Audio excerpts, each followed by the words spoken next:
Don't forget to like this video if you like it. Click subscribe, click notifications for future contents, and don't forget to share it with a friend.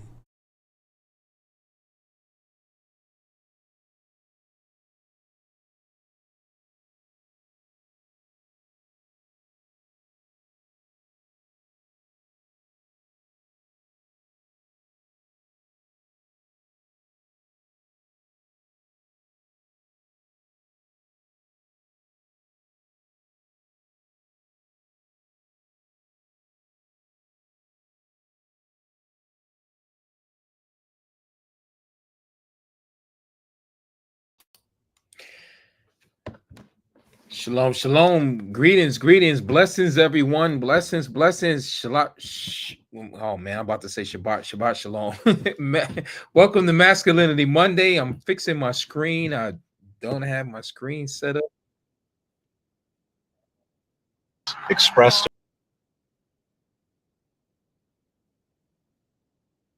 All right. Okay. Had it playing in the background, and I'm not intending on doing that right now. Blessings to you. Blessings to you. What's going on, fellas? What's happening? Shalom, shalom. Greetings. Welcome to Masculinity Monday. I'm your host, Mike Allen here.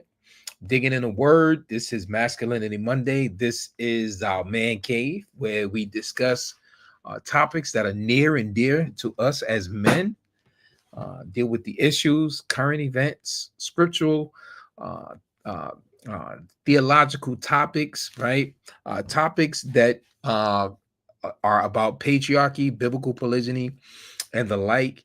It's a safe space for us to be able to talk and to discuss, even though from time to time, really of late, we've been having particularly Sister Deborah. She's been on a platform with us. She's not going to be with us here tonight. But definitely is strictly fellas. She's going to be in the chat room along with some of the other sisters, I'm assuming, this evening.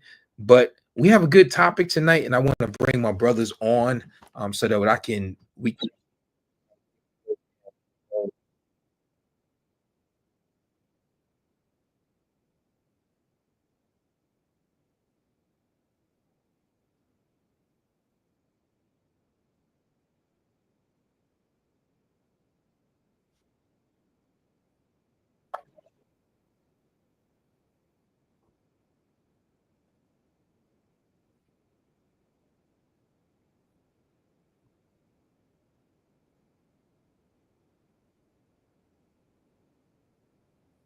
All right, there we go. Sorry about that. Sorry about the technical difficulties, the bumbling in the background. And as I said, I'm going to bring my brothers on. Here they go. Shalom, shalom, blessings, brothers. Greetings, greetings, greetings. Shalom. Greetings, shalom, blessings, everyone. Going? How's it going, man? How's it going? How's it going? A new week, and second day. How's everything? How was Shabbat for you guys? How was the weekend? How was the family? How was work? What's going on? Good. Talk to me. Good. Good. It's got to hear that, man. Good. Said that just like a brother. It's good. It's good. I like that. Noah, what's going on? Had a great rest on Shabbat. Got to sleep in. Then I took a nap later in the day. Got some physical food. Got some spiritual food. Okay. Yeah, it was good. You acted accordingly. Just a set apart day of rest. It fulfilled that. Yeah, I did a lot of that myself. And I heard you did some streaming, also some live streaming Shabbat, right after Shabbat that evening. Yeah, I think one in the day, and then one that. Oh, okay. One that evening too. I can't remember. Oh, The Rock. I did a stream about The Rock early in the day, and then later that evening, just talking about a wicked, crooked generation. Different things like that. Nice. That's what's up, man. Cranking out that content, man. That's what I love. That's what I love to hear. Akeem Manilo, what's new, man? You with us tonight? What's new, baby? What's going on? Talk to us. Nothing too much. Just just taking things day by day and just crazy busy. Crazy Just busy, right? super busy. Yeah, yeah, I can relate. You're preaching to the choir right now, right? I can definitely relate to that, man. Being busy all the time, man. That's my middle name, right? Busy all the time, right? Yeah, well, I'm excited about tonight. Would you be so kind to open us up with a word of prayer, brother Aki? Yes. Abba Yah, we come to you humbly in the name of your son, Yahusha. We just thank you and praise your name. We thank you for this moment to be on a live stream tonight. And I just pray that we have a blessed live and that we learn from each other and that others that join the stream, get to learn something new and just that we just build off each other and sharpen each other. We just thank you and praise your name, Abba Yah, in the name of your son, Yahusha, Jesus. Amen. Amen. Amen. Amen. Thank you for that, brother. Thank you, brother. Thank you for that prayer. Thank you for that prayer. Much needed. Much needed. All right, we got a comment. All right, come. Oh, here we go to sisters. Shalom, Sister D, Sister Deborah. She says shalom, brother. Shalom. Right, Shalom. shalom. Good to see your avatar. Mrs. Lackney, shalom. Blessings to you, sis. Good to see you. Good to see you. Good to see you. Good to see you. And I mean, yes. All righty. So here we are. Here we are. So we have a topic for tonight, which is pretty much a spin-off of the spin-off from last week. So last week was a spin-off of the what's that? Three no, that's actually two Masculinity Mondays ago. We did it on gaslighting. Last week was pretty much how gaslighting is used by narcissists. And so tonight we're keeping it within that same realm. And tonight we're going to be talking about a related topic, right? And that's going to be on, is it misogynistic to call out misandry? Is it misogynistic to call out misandry? And I think this is a definitely important topic for us to discuss. I mean, these are two terms that are often thrown out, right? Uh, and so we're gonna dig into that. We have a series of questions tonight to go through this, and we can, think about it, grapple with it, discuss some scriptures, you know, um, and really sharpen one another tonight as we get into this conversation. But again, I want to welcome everyone to Masculinity Monday with Mike Allen and friends. I'm Mike Allen. These are my brothers here on the panel, and definitely, of course, all of you who are in the chat, and those of you who will be watching this in the playback. Welcome to Masculinity Monday. This week, that is a new week. The Most High has made for us, and let's do this. So we're going to start off with the first question. But before we even delve into the first question, I think it's important that we talk about. Let me just pull my screen up.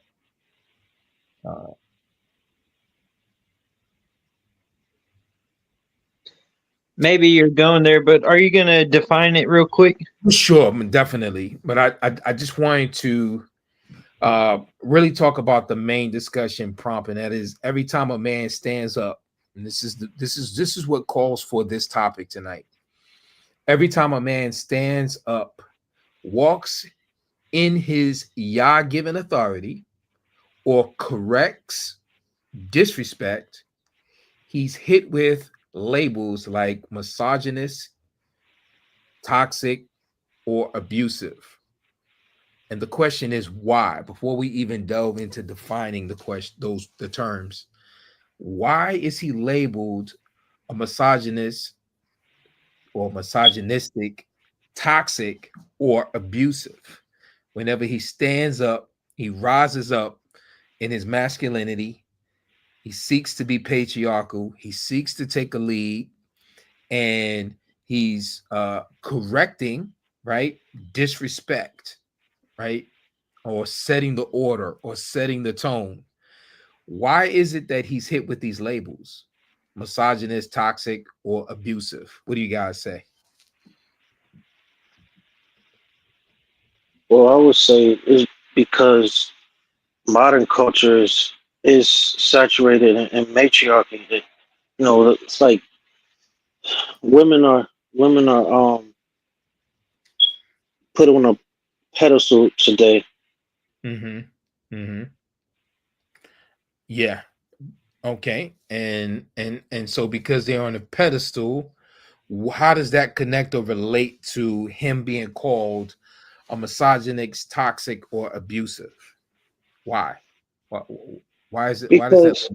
Because to tell the truth about things, it's like taking her off that pedestal. Sometimes some people may think that it's kicking the pedestal out from under from under the Right, woman. right, right.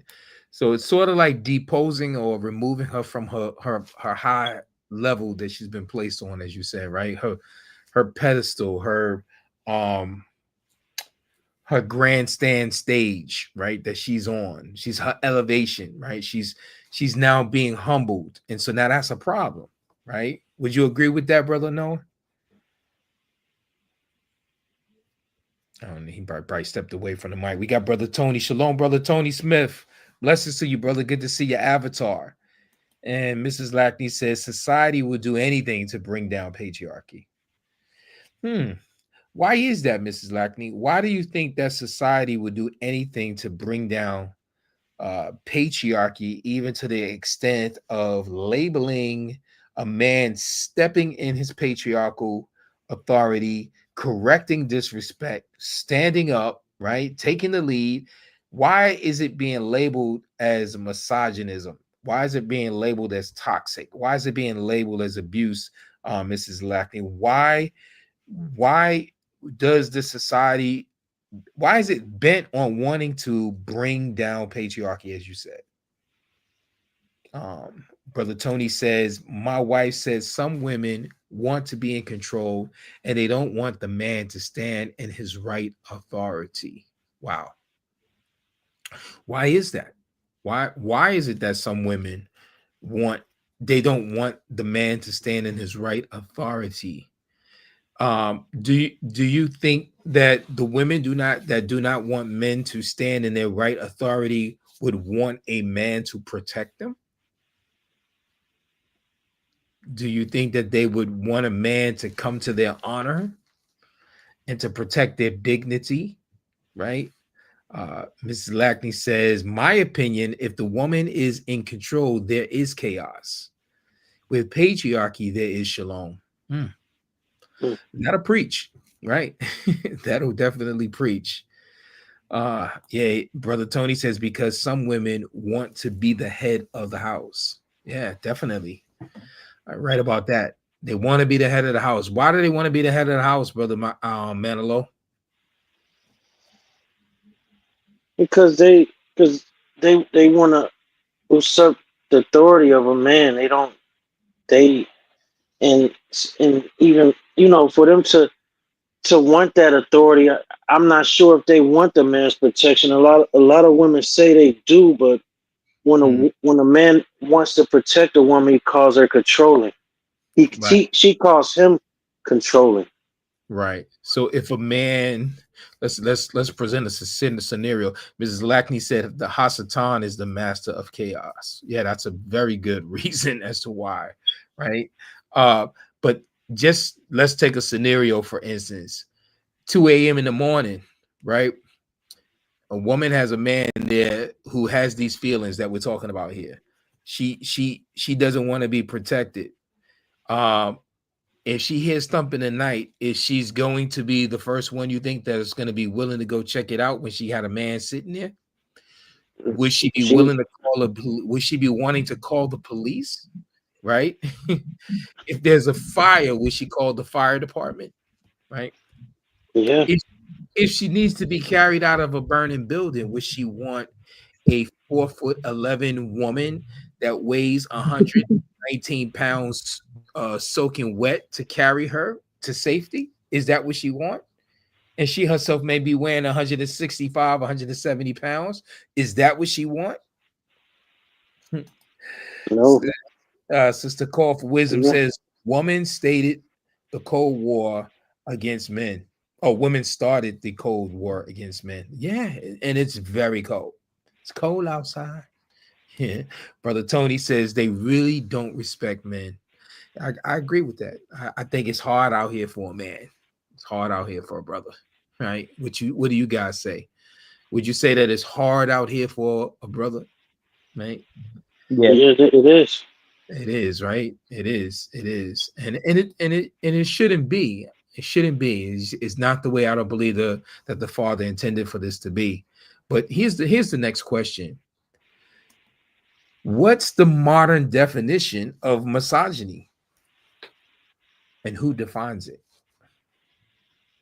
What do you guys say is the modern definition of misogyny? And who defines it? The feminists define it. The feminist defines it. And what would be their modern definition of, say, misogyny? Toxic masculinity. Toxic masculinity.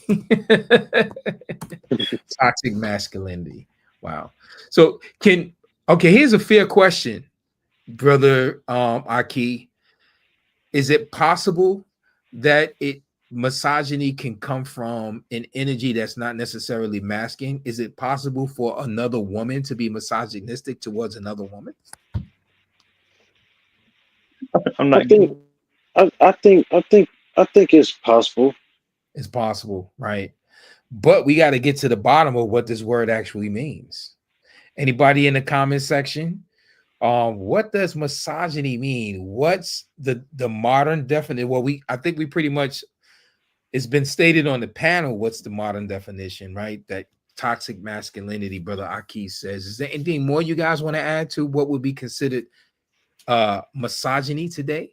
And we already know that it's the feminists that are pretty much defining it. But what is that definition? All right, what is that definition? Please, I'd love to hear your answer in the comment section. What is the definition of the modern perspective on what misogyny actually is?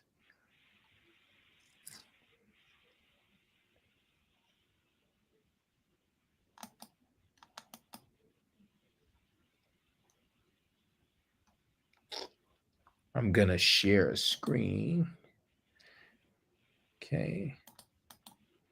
And let's pull her up.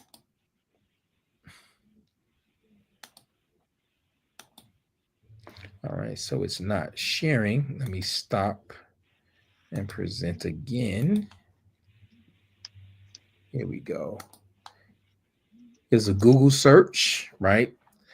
Misogyny is the dislike of, is the contempt for, or ingrained prejudice against women. A sentence example is, she felt she was struggling against thinly disguised misogyny. Okay, let's see what this comment is over here. All right. And brother Tony says that misogyny is prejudice against women. Right. That's exactly what you probably pulled up the same site or same source. Right. Let's look at another source. Oh, here we go. Wikipedia. Misogyny is hatred of, contempt for, prejudice against women or girls. It is a form of sexism that can keep women at a lower social status than men. Would you guys define misogyny as being that? I mean, maybe that's just the definition, right? I mean, not that you necessarily agree with it, but maybe that's just the definition, right? Could it be? Sister D says anything that is critical of a woman is labeled misogyny. Bet your bottom dollar. So again, it goes back to the original statement, the opening statement, that pretty much that any man that stands up to being his masculine, to be patriarchal, right, to correct a woman, would be labeled as a misogynist, toxic, right, or abusive. So this is what it seems like what we got going on in the culture today, guys. This one here in Merriam-Webster says misogyny refers to specifically to a hatred of women. The word is formed from the Greek roots misane, right? I don't know whether if I'm pronouncing it right, but it is to hate, and gene, which means a woman, right? Right. So it's to hate a woman. So they formulate this concept from a Greek word.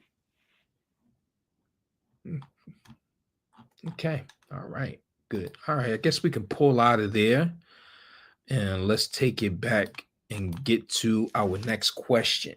All right. So, what is misandry then? And why is it rarely called out? So, if misogyny is somehow at its core the hatred of men who hate, the hatred of women,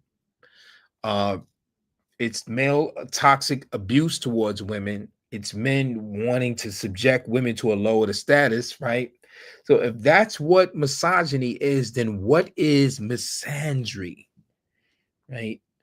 And think of the Greek terminology here that's encoded in the word. It's misandry, and why is it rarely called out, right? So you guys want to take a crack at what misandry is? What is misandry? And I'm not talking about that girl Sandra. I'm talking about misandry. No, not Miss Sandry. Mrs. Sandry, right? I'm talking about Miss Sandry, right? Who or what is misandry?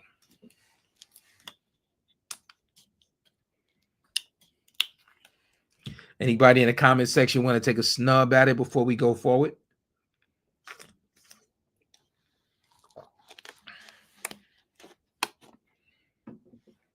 All right. Going once, going twice.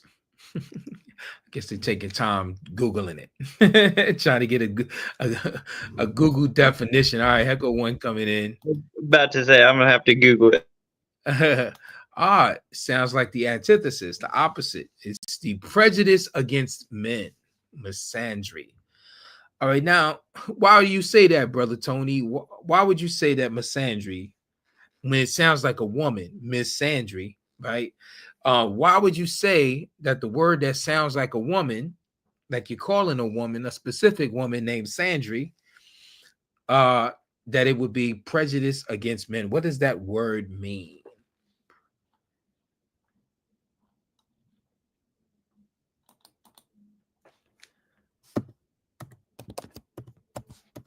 And it's rarely used, is the question. Like, why is it rarely used? Why is it rarely used? Right. Okay.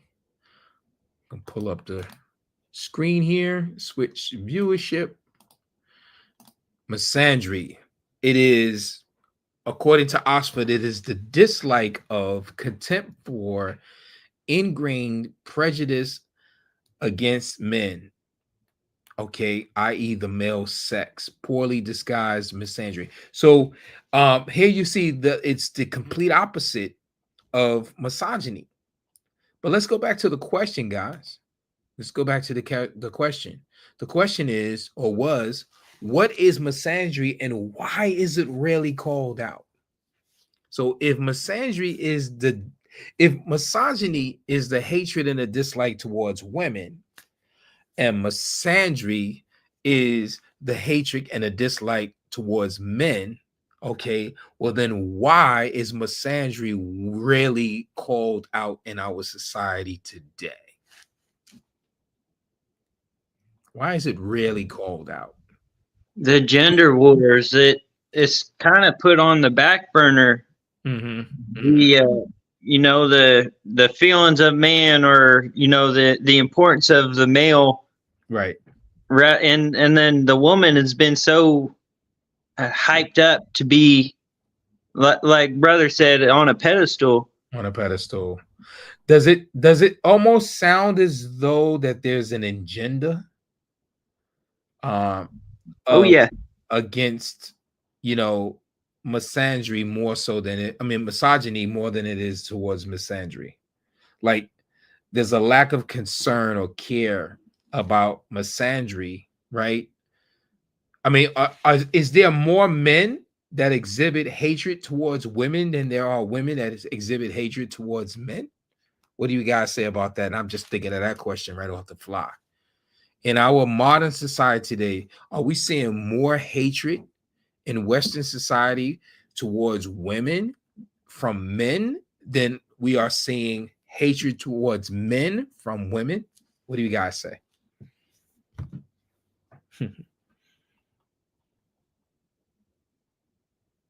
How about you in the chat?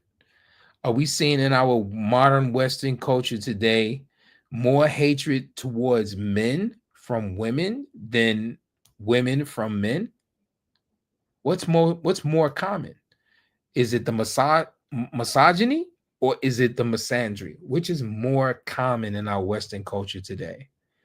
And which one is most commonly called out? Misogyny. Misogyny is most common now, Yeah.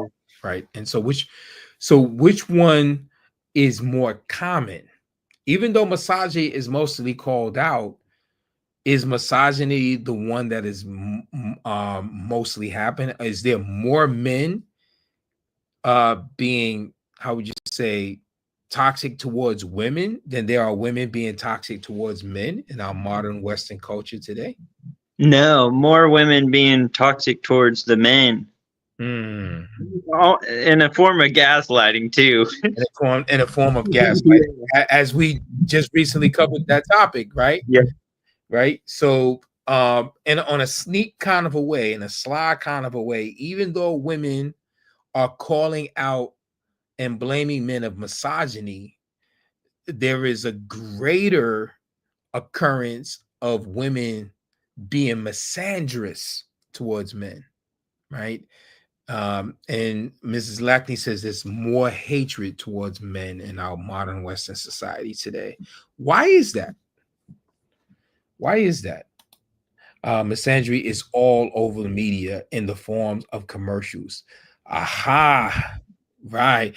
Give me some examples of how misandry is all over the media in the form of commercials, Brother Chauvin. Shalom to you, brethren. Blessings. Good to see you. Good to see your avatar.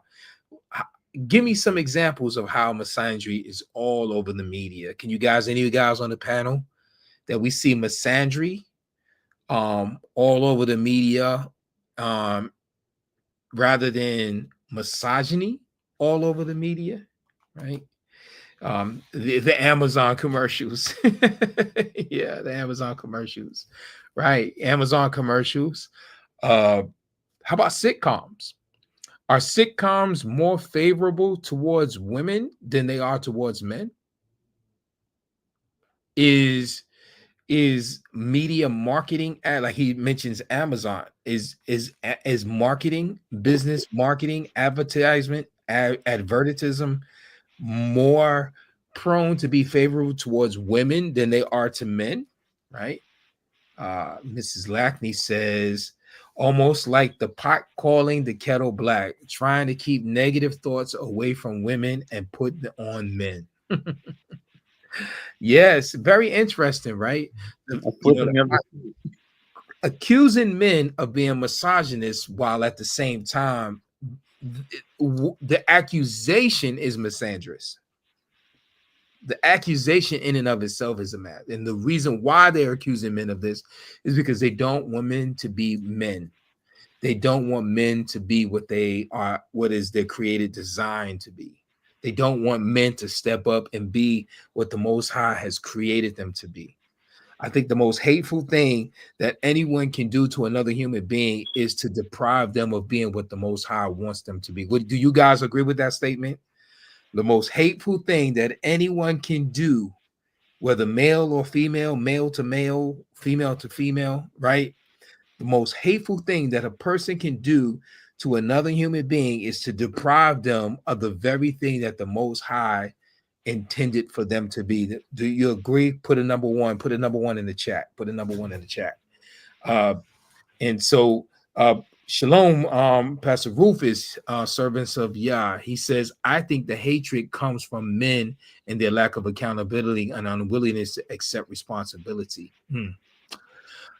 I think you're onto something, brother. I really think you do. So men's lack of accepting responsibility, there's, would you say, if I don't want to put words in your mouth there, bro, is it safe to say that you're saying that men's lack of accountability, men's lack of being willing to step up and be courageous, right? Uh, Lack of willing to be accountable, that it gives cause for an overreaction from women, a knee-jerk reaction of women, right? To now accuse men of being misogynist.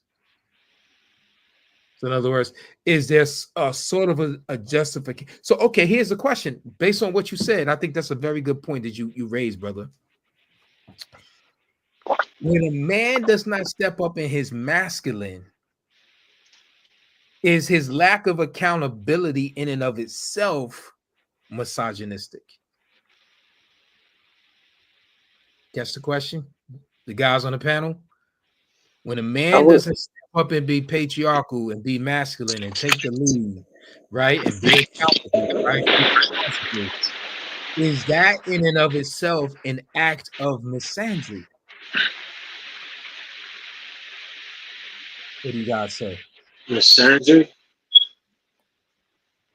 Okay, all right. He said number one. He says not necessarily, not necessarily. Okay, so when a man is not being accountable, he's not necessarily being okay. Can we see that? Okay, so because a man is not being accountable, he's not necessarily, that doesn't necessarily mean that he hate women. But the question on the flip side is, if he does not step up to provide for women, is he still showing love towards women? Because what did Rav Shaul, what did Paul say in terms of the duty of the man to the woman, is that he is to love her, right? And he loved her by caring for her, providing for her, nurturing for her. So if a man um relinquishes or pulls back or draws back from that responsibility of being a provider, a nurturer, a protector, is he actually walking in love? And is love, and if he's not walking in love, could it be considered hatred? Right? Because if you don't love your brother, is that considered love, or is it considered hatred, or is it neutral? Right? He said, I just think men need to own the fact that they are the heads and they should lead their families, the woman and the children, provision, protection, production. Totally agree. Totally agree. Preach it to the choir. Definitely. Yeah, we need to step up. We need to step up. And I think the lack of stepping up gives a call or causes women to call us out as being misogynist in a lot of ways. In other words, it doesn't necessarily mean that it's true. It's just that men are just not stepping up, not assuming the roles. Because it's not love if they don't accept their positions in families and society. Exactly. That's saying, and that's the problem.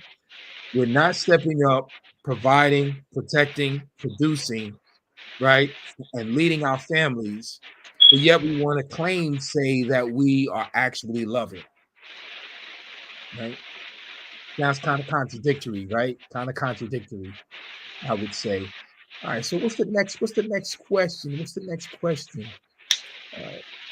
All right, so here's the next one. Have you ever been labeled, you brothers, have you ever been labeled something you're not, or ladies, have you ever been labeled something you're not simply for walking in leadership? Now, this is to the brothers. Yeah. Ever been labeled something you're not simply for walking in leadership? Brother Noah said a yes. I'm gonna call you to be courageous. You mind giving us an example of, an instance where you've been called, you've been labeled something that you're not, simply because you were just walking in leadership? I mean, if anybody's ever been a supervisor, a father, a husband, right? an employer, a coach, right? You stepping in leadership means that you're going to have to make decisions. You're going to have to lead. You're going to have to correct, even when those that you lead may not necessarily want to do what it is that you're trying to correct them to do. Do you guys agree on that? Like that, a lot of times that can cause tension, right? Being a leader, especially when the people that you lead, you were once peers, right? Y'all started off on the same level together.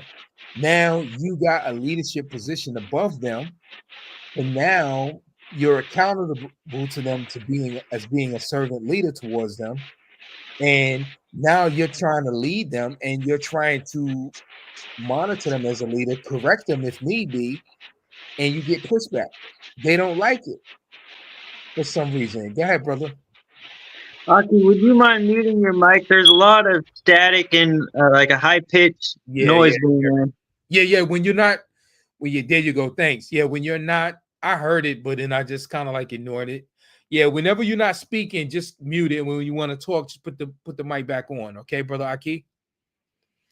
Yeah. So yeah. Have you ever been labeled? So yeah, could you give us that example, brother Noah, of a time that you've been labeled something you're not simply for walking in leadership? Being labeled controlling. Controlling. Any of you brothers ever been called controlling because you decided to take the lead? Right? I've been called that. You've been called that. What about manipulator? What about manipulator? I haven't been called that, but I mean I've had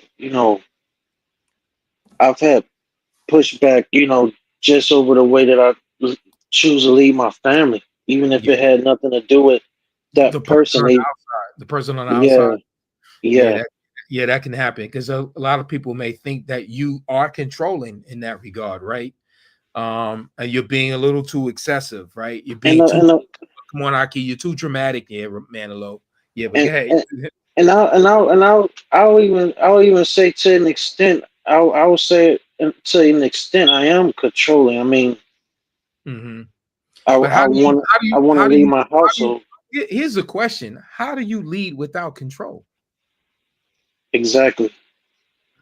I mean, if anything, I think that's a gaslighting statement out there to tell someone that's in leadership that they could imagine someone telling their boss on the job that pays them a check, you're controlling. Imagine someone telling a judge in the courtroom, oh, your honor, you're just controlling. You just want things your way. Imagine someone telling a police officer, right? Oh, you're just controlling, officer. Right? Like it doesn't even sound like it fits, right?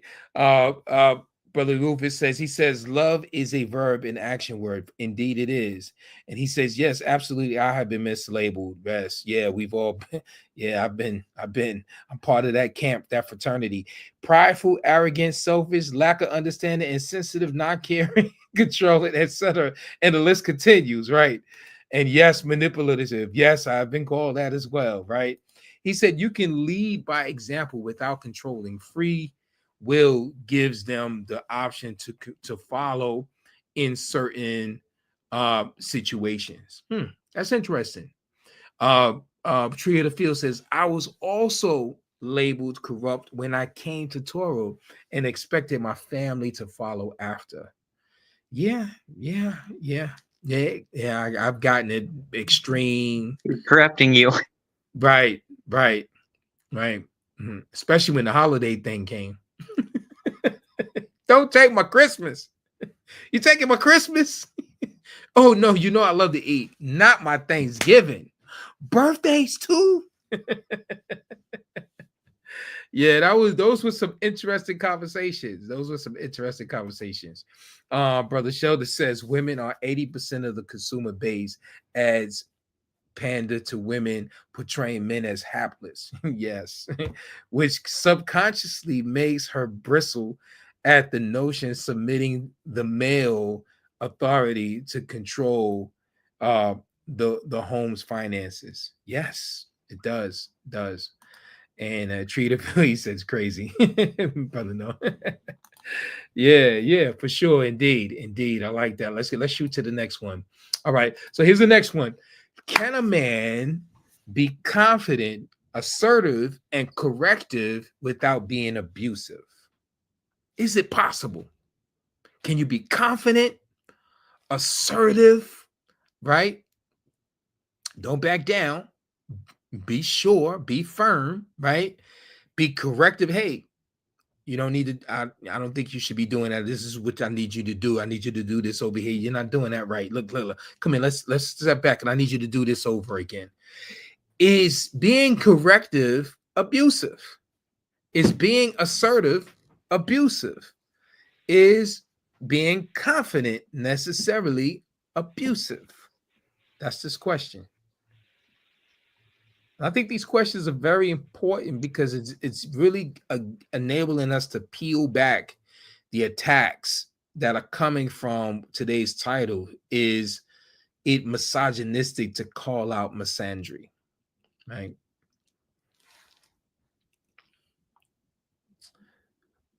All right, we got a comment coming in. Treater Phil says, from a Christian churchgoer to like, hey, it's the same book you read. LOL. All right. So let's get to the next one. All right. Anybody want to answer? Take a crack at this one. Can a man be confident, assertive, and corrective without being abusive? Is it possible? Yes. In this lifetime, in this universe? Yeah. Actually, it's possible, right? Sister Call for Wisdom says, being corrected by a man is humbling to us women. Why? Now, why would that be?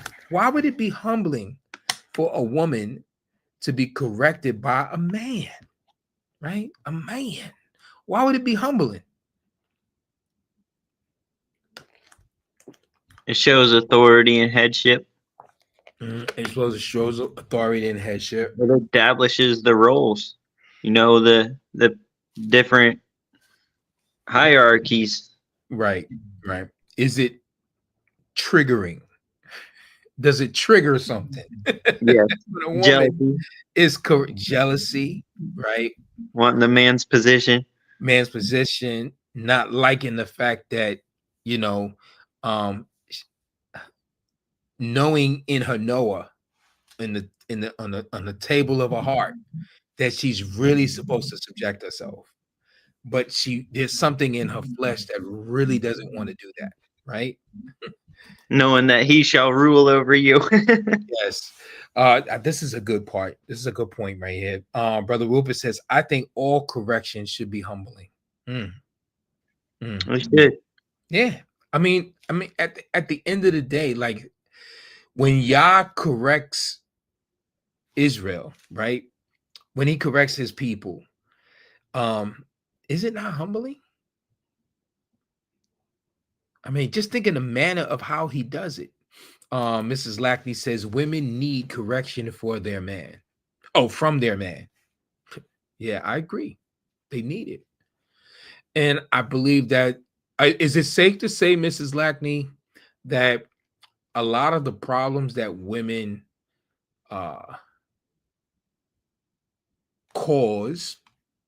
have is as a result of not being corrected or subjecting themselves to being corrected by a man? That's my question. Are the problems that women face today, are the problems that they cause today, the result of not wanting to be corrected from a man? And it could be whatever man that has authority in their life, be it their father or their husband, or it can be their uncle or older brother. The fact that a woman does not want to be corrected, does that cause problems for her in this day and age? She says, absolutely. Yes. Yeah. I'd agree on that one. right? Okay, so here's the next question. Have you ever been labeled something you're not simply for walking? Okay, we did this one already. I don't know how I got that there twice.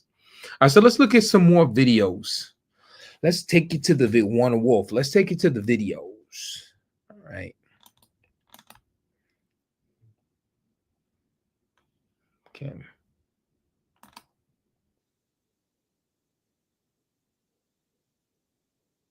That are younger finds that women that are older. All right, so I need to start this over. He's a misogynist simply because he's expressed a preference for women that are younger, finds that women that are older bring a degree of baggage, uncertainty, complexity to a man's life that younger women simply don't. Now, is that misogyny? Seems like today, anyway, anything that might be used in such a way that would share a unfavorable light on female nature is now called misogyny. If you say something that's unfavorable to female nature, you're now labeled as a misogynist. Women have a long laundry list of preferences for men that they select for long-term basis. Have a good steady job, must be at least 6 feet tall, must be funny, must be interesting, must be captivating, must be influential, must be alpha, must also be soft and humble and kind and somewhat of a beta when I need him to be, must be funny, must be competent, must be able to kill spiders, must be able to blah, blah, blah. You've heard it all, right? Like it goes on and on, but nobody ever calls a woman a misandrist. He's a misogynist simply because he's expressed a preference. All right, so what do you guys think on that one? That women have this long laundry list, right? Of preferences that they have in a man, or categories that they think a man must check off, right? And they will express this, they'll verbalize this, right? They'll articulate this, right? They will chide a man for not living up to this, right? They will reject the man because he doesn't live up to this list, right? This long laundry list, right? On the flip side, a man may have maybe like a handful of things, and because a woman does not like the fact that, you know, she might not meet the chart, right? He's labeled as a misogynist. You guys agree with that? Like, do you think that this guy's on point here? What do you think of what he says here? Anything stands out? I agree. And the list makes it seem like they're looking for somebody, I would say, that they don't even deserve. Somebody that really doesn't exist. It's like when you're playing, it's like you're playing, you know, if you play one of those video games like a RPG or something like that, and you create your character, and you could put more points towards a certain skill, but once you do that, you lose other points for that skill. It's like you're gonna that character is gonna be better at one thing than the other thing. They want that man's skill, every skill of that man to be maxed out to 100. Wow, You can't even do that in a game. You can't even do that in a game. So how can you do that in real life? But you're saying you can't get all of those options checked off of your preferences in a game, but how could you do that in real life? Yeah. Then you got a point. I think the brother got a point there. What you say, Brother Noah? all while they can only be one thing: look good. Just look good, right? No qualities, no skills, no. And sometimes not even that. Sometimes not even that, man. Like, yeah, like wow. Yeah, just obnoxious. Yeah, so Miss Lackley says that is not misogyny, that is preference. They have such high standards, but don't apply those standards for themselves. This is so true. It's so true. It's not misogyny because he has preferences. She can have preferences, but the minute he expresses what his preferences are, it's automatically misogyny, according to her. Yeah, yeah. Yeah, they as women. Yeah, for sure. Indeed. All right. So let's look at some, well, no, wait, let's look at another video. All right. Oh, this one right here. Brace yourself. This is a male feminist. And yeah, he's this in this video, this guy is pretty much, he's a feminist, and he's basically calls himself demonstrating how the Bible is misogynistic. Okay, all right, brace yourself. You may have seen him before. How is it not? Did you read it? One of the foundations. I 100%. How is the Bible misogynist? Wait, is that a serious question? How is it not? Did you read it? One of the foundations of the book is that a woman is the reason for all of the suffering of humanity. It's not like that was a one-off story and it's like whatever, nobody cares. No, they bring. Okay, is it true that the Bible is misogynist because the woman is labeled as the one who was deceived and led the whole world into sin? Is that misogynist? Why would you say it's not misogynist? Why would you say it's not misogynistic? Because the Bible labels Eve as being the reason why the world was led into sin.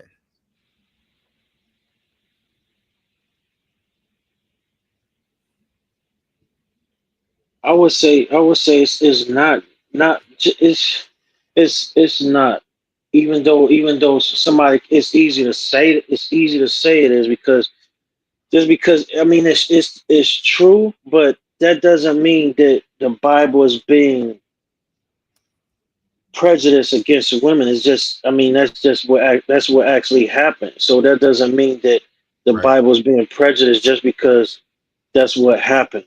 That's what happened. Right. I think that's a very good point. The other thing to really take note of on that is that the Bible also labels a man as being the cause of the downfall of humanity in other passages, right? So it's not just the woman that's labeled as being the downfall. He's just highlighting the fact that it's the woman in a particular passage that he's thinking of, but he's not considering that there's other passages, like for instance, like this one right here. This is in Romans, the 5th chapter, and it speaks to Adam, right? And it's in the 12th verse, it reads, it says, therefore, just as through one man sin entered into the world, and death through sin, and so death spread to all men because all sinned. Okay, so how did we get to the place of all sin? One man started it. So even though it says in other places that she was deceived and led the world into sin, here, obviously, it's referencing the fact that there was one man who sinned who led the whole world into sin. Right. So it's not, it's the problem is the lack of knowledge, and atheists have a tendency of doing that. Like they will take a scripture, run with it, and now because it's not taken in context with the rest of scripture, right? Now the scriptures are bad, right? Now this is a hole in the text when really it's just a lack of contextualization and understanding of the text altogether. What do you guys say? That's true. They take that one verse or passage and magnify that and don't read anything else. Anything else, right? And I think this is a very good point that Mrs. Lackney made, is that Adam should have corrected her. So he was wrong for not correcting her, right? Yeah, it was his fault. We're talking about leadership correction. Hello, where was his leadership while she was eating? Because the scripture says he was with her while she was being tempted, right? She was with her while she was being tempted. She says, husband and I studied on that. It was interesting. It's interesting, but yeah, there's a balance to it. It's not, she's not getting all of the blame. There's other passages, and granted, this is not the only one that puts the blame on her, right? 1 Corinthians 15 puts the blame on Adam as well, right? So, yeah, brother just needs to go back and study a little bit more All right, let's go back to where we were at and finish the video. Go back onto the video. All right. I just wanted to bring that up again, like for misogyny. Let a woman learn quietly and with all submissiveness. I do not permit a woman to teach nor hold authority over a man. Rather, she is to be quiet. For it was Adam who was created first, and then Eve. And Adam was not deceived. It was Eve who was deceived and became a transgressor. That is the Apostle Paul speaking on behalf of God, talking about who should be allowed to teach the gospel. We got women pastors, but according to the Bible, they shouldn't even be in the conversation. I'm gonna just. All right, so he says we have women pastors, so that should invalidate this whole idea that the scriptures say that a woman is not to teach. What do you guys think on that? Right. The fact that there's women pastors out here, then that means that the Bible must be wrong in saying that a woman shouldn't teach. So his reasoning is based off of what is going on in the culture, obviously, not what the text says. All right. Fire off misogynist verses from the Bible. I could do that shit all day. I could max out this video just doing that. By the time an angry mob showed up to try to grape a couple of angels, and Lot, who was referred to as a righteous man, said, hey, don't grape these angels, grape my virgin daughters instead. What about the time Lot's wife got turned into salt? Literal salt. For what? For looking back while running away. Thou shalt not covet thy neighbor's wife, nor his ass, nor anything that is thy neighbor's, because women are property, like donkeys. If a man seduces a virgin and she is not betrothed, he must pay the bride price and then take her as his wife. If the father won't give her to him, because she's property, he still has to pay him the bride price. Just whatever the going price for virgins is these days. Thou shalt not suffer a witch to live. Before we go further, like, what is it that it appears? Let me get the other statements that come in. Tree of the Field says Adam didn't fulfill his role. No, he didn't. He didn't step up, right? He for some reason he was absent. A duty, derelict of duty. Signing off, peace and blessings to you all. All right, shalom to you, brother. Shalom. Shalom. All right, thanks for popping through. Yeah. So, all right. Okay. So, why is it that? As Mrs. Lackney said, she said he never got a hug from his dad. Shake him. No, he didn't. Like, he's advocating for a woman to be in the front and a woman to lead, right? More than a woman would, in a certain sense. It's like he's more of a feminist than a lot of female feminists, that I know of, right? Or women who call themselves feminists. He's championing a woman's feminism or feministic ideology more than the average feminist woman today. So here's what is it that he's missing? And that's the thing that I want to get at, because this what goes in and it speaks to this thing of misogyny versus misandry. What is it that he's missing as to why the man must be the teacher, why the man must be the one in authority and he is an authority to correct the woman?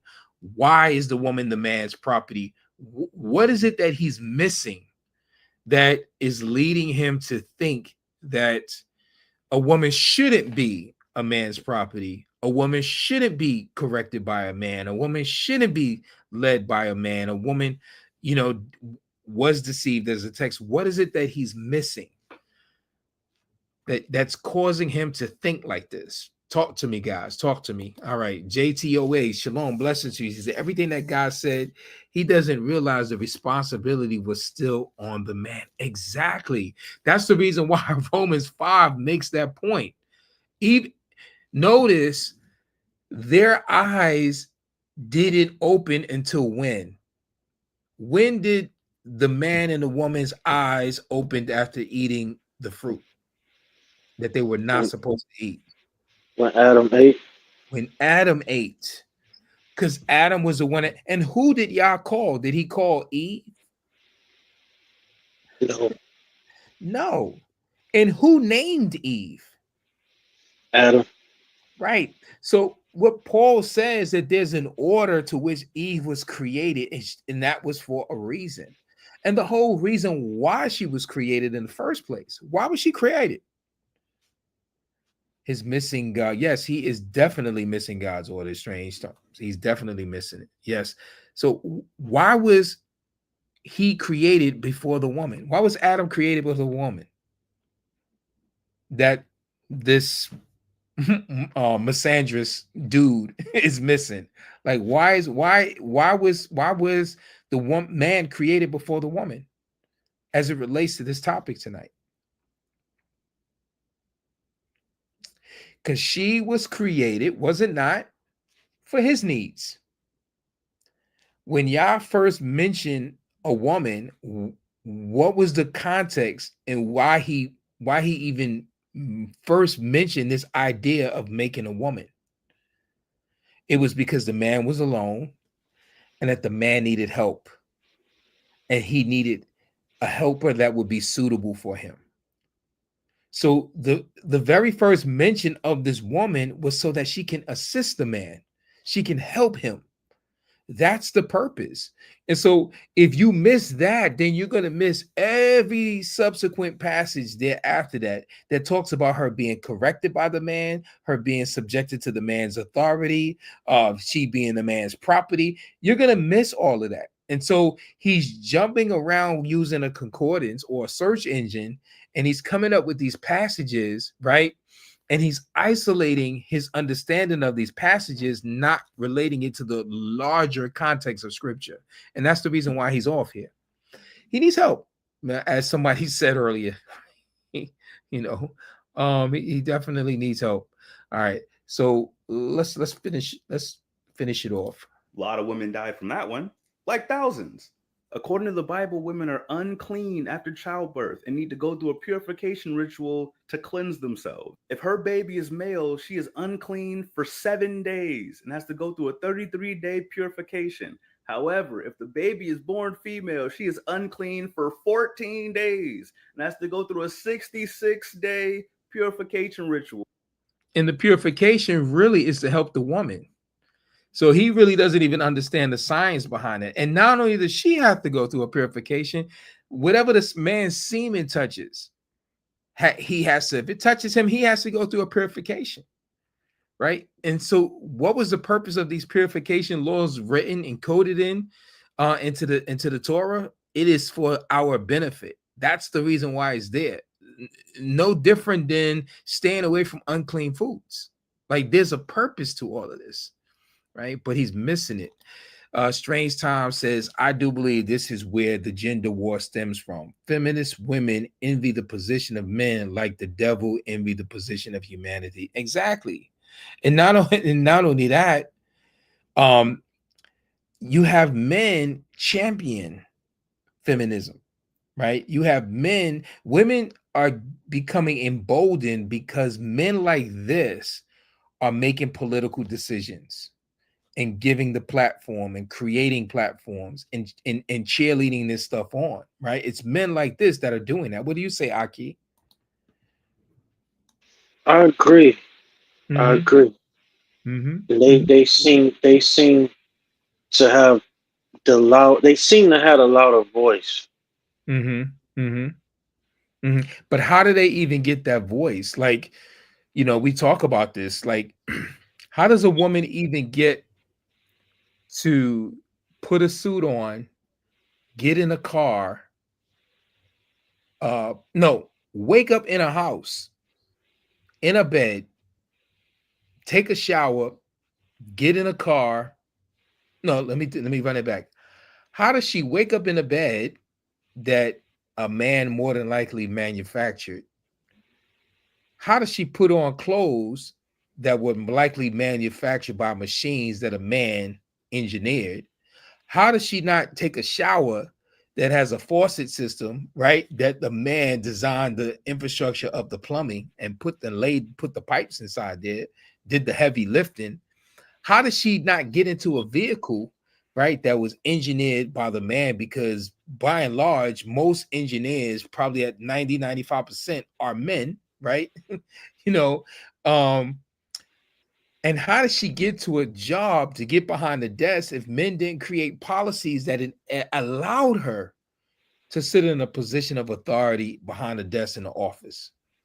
So in other words, even the ability that women have to be able to sit at the table has been given to them by men. It's not something that they advance to on their own. What do you guys say on that? What do you guys say on that? Here's a passage. Genesis 3:16 says, your desire shall be for your husband, and he shall rule over you. What does this passage do in relationship or speak in relationship to what this guy is talking about here on the screen? I'm gonna take it off from him. There's no need to continue with him, right? We could do another content review on him, but you know, what does this particular passage has to do in speaking in relationship to this particular topic? Your desire shall be for your husband, and he shall. Why is Yah even making this a commandment? That a woman's desire shall be for her husband. And why is it that he is subjecting her to be under the rulership of a man? Why do you think, guys? Talk to me, Brother Manilo, Aki.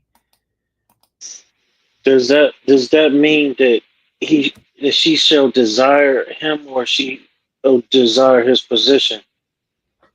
Right. And that's the thing. So the Hebrew word, right, is the Hebrew word for desire. There is the Hebrew word teshukate, right? There's only a few places, right? But the immediate is in this chapter and the chapter after that. And the time that it's used in the chapter after that, this word means an evil desire. It's a desire that that the sin had to overtake Cain. And when Yah says to Cain, you know, concerning why does his countenance look the way that it looks, right? You know, and because he was upset because his sacrifice, his offering was not accepted while his brother Abel's was. And so Yah saw that he had malice in his heart as he described his countenance to him. And he said, listen, sin is crouching, you know, like a lion or animal, preying animal. It's crouching and it desires to overtake you, right? So that word desire, teshukatek, is to overtake you. He said, but you must master it. And that's the same thing here. She has a desire for him, but he must master her.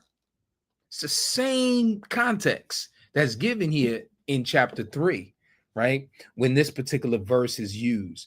Your desire shall be for your husband, and he shall rule over you. That's a commandment.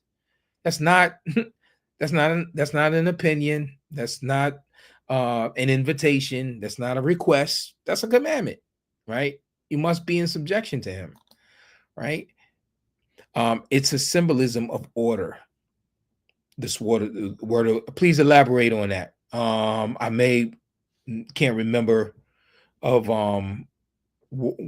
why are you saying that it's a symbolism of order? Just elaborate for me a little bit further on sword of the Lord. Thank you for chiming in. Mrs. Lackney says women were made to be helpers to the man. Indeed, they were. And sword of the Lord says shalom. Shalom to you, brother. And House of Lamar, shalom, brother. Blessings. Good to see you here, Aki. Good to see you. Thank you for joining us again. Sword of the Lord said, Yah is the husband. Yes, he is. He is. And so him being the husband, who subjects to him? It should be his bride. And who is his bride, right? And it's the same parallel that we see Paul, the apostle, makes in Ephesians 5, that the wife is to be subject to the husband as the assembly is to be subjected to the Messiah, right? And strange times says, wow. Yes. So y'all be the glory. All right, let's get to the next question. Let's get to the next question here. All right, let's get to the next question. All right. So Ephesians 5:23-25, the headship of the husband. That's when I just got finished talking. So you could definitely go look that up Also, First Kings 2 verses 2-3. Be strong, therefore, and these are abbreviated. I didn't quote the whole scripture. Be strong, therefore, and prove yourself a man. So one thing about a man is that a man's masculinity is proven in his strength. And it is the reason as to why King Lemuel's mother in Proverbs 31 gave him instruction not to give his strength to a woman. Not to give his strength to a woman.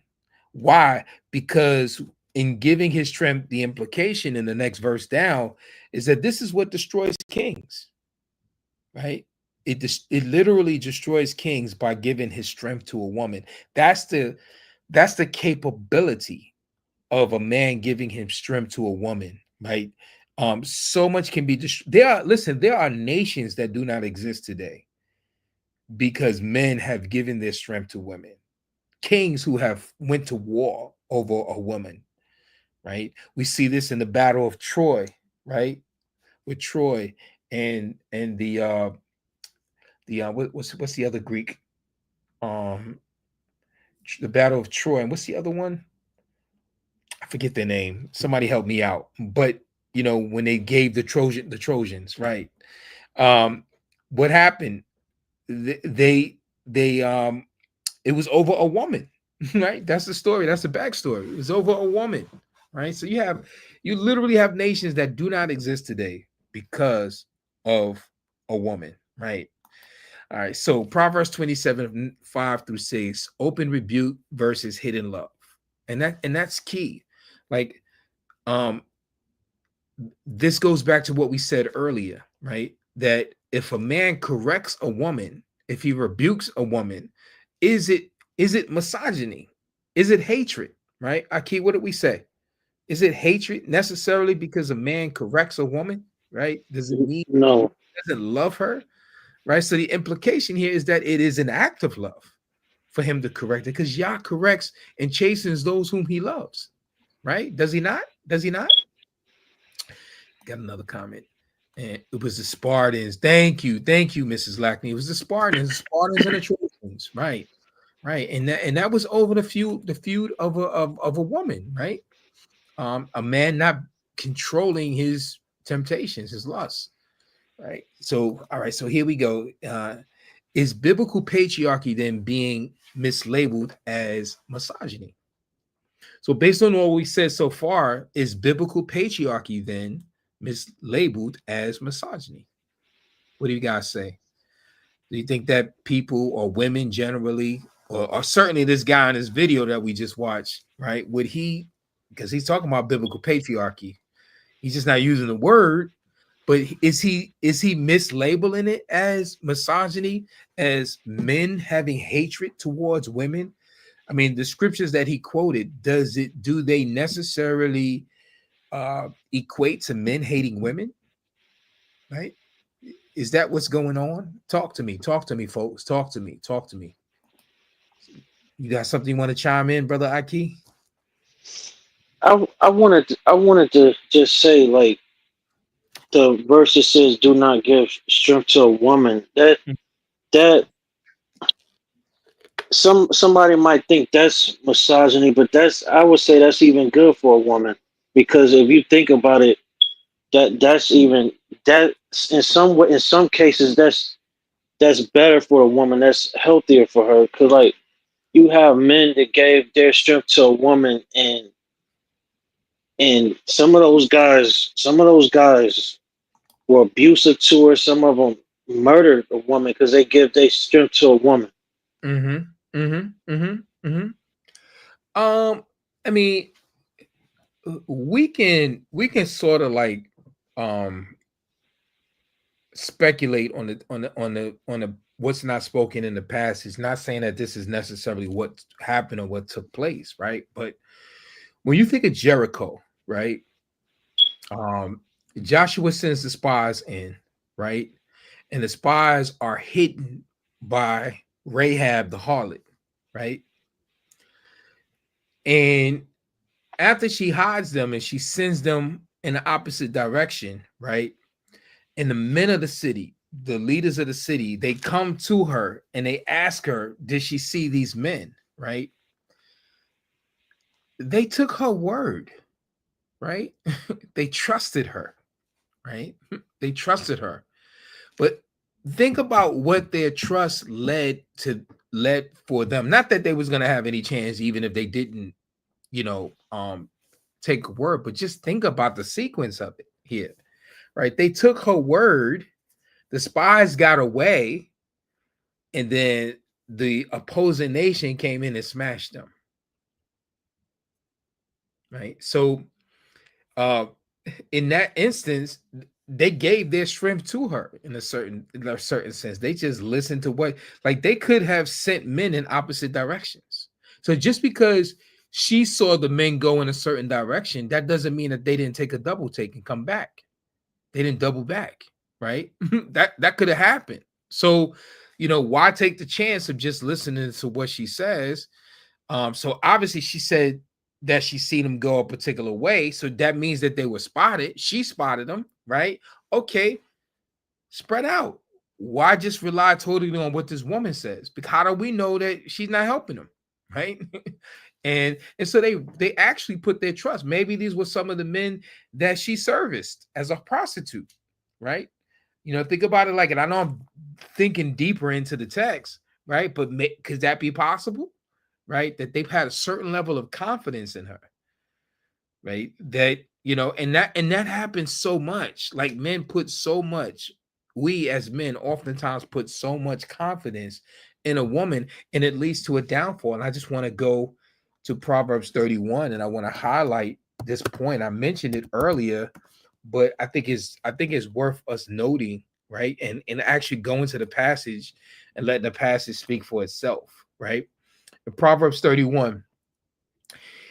Can you read that verse 1 to 3, Brother Aki? You need me to enlarge it?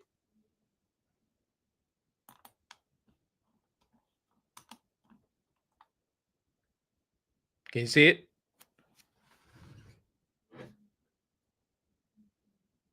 Up here.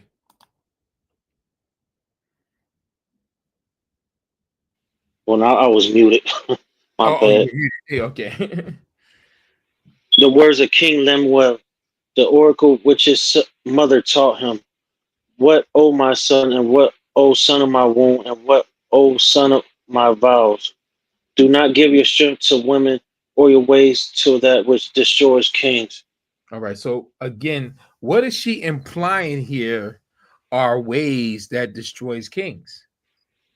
In this one verse, verse 3. To me, like, in some ways, I think, like the story you spoke about, like some kings trusted women, and it led to their downfall, led to the downfall of their Exactly. kingdom. Of their kingdom. Right. And I so mean, even in this verse, it's implied that giving one strength to a woman, right? Because this verse is parallel. There are two phrases here, two clauses, and the clauses are parallel, right? Giving one strength is parallel to their way that destroys kings. Giving one strength to women is parallel to them giving their ways to that which destroys kings. So when a man gives his strength to a woman, he's putting into her hands the ability, right, to cause destruction of him and his kingdom. But see, now let's take this a little bit further, right? Let's take this a little bit further. If the kingdom is destroyed, what happens to the women that are in the kingdom?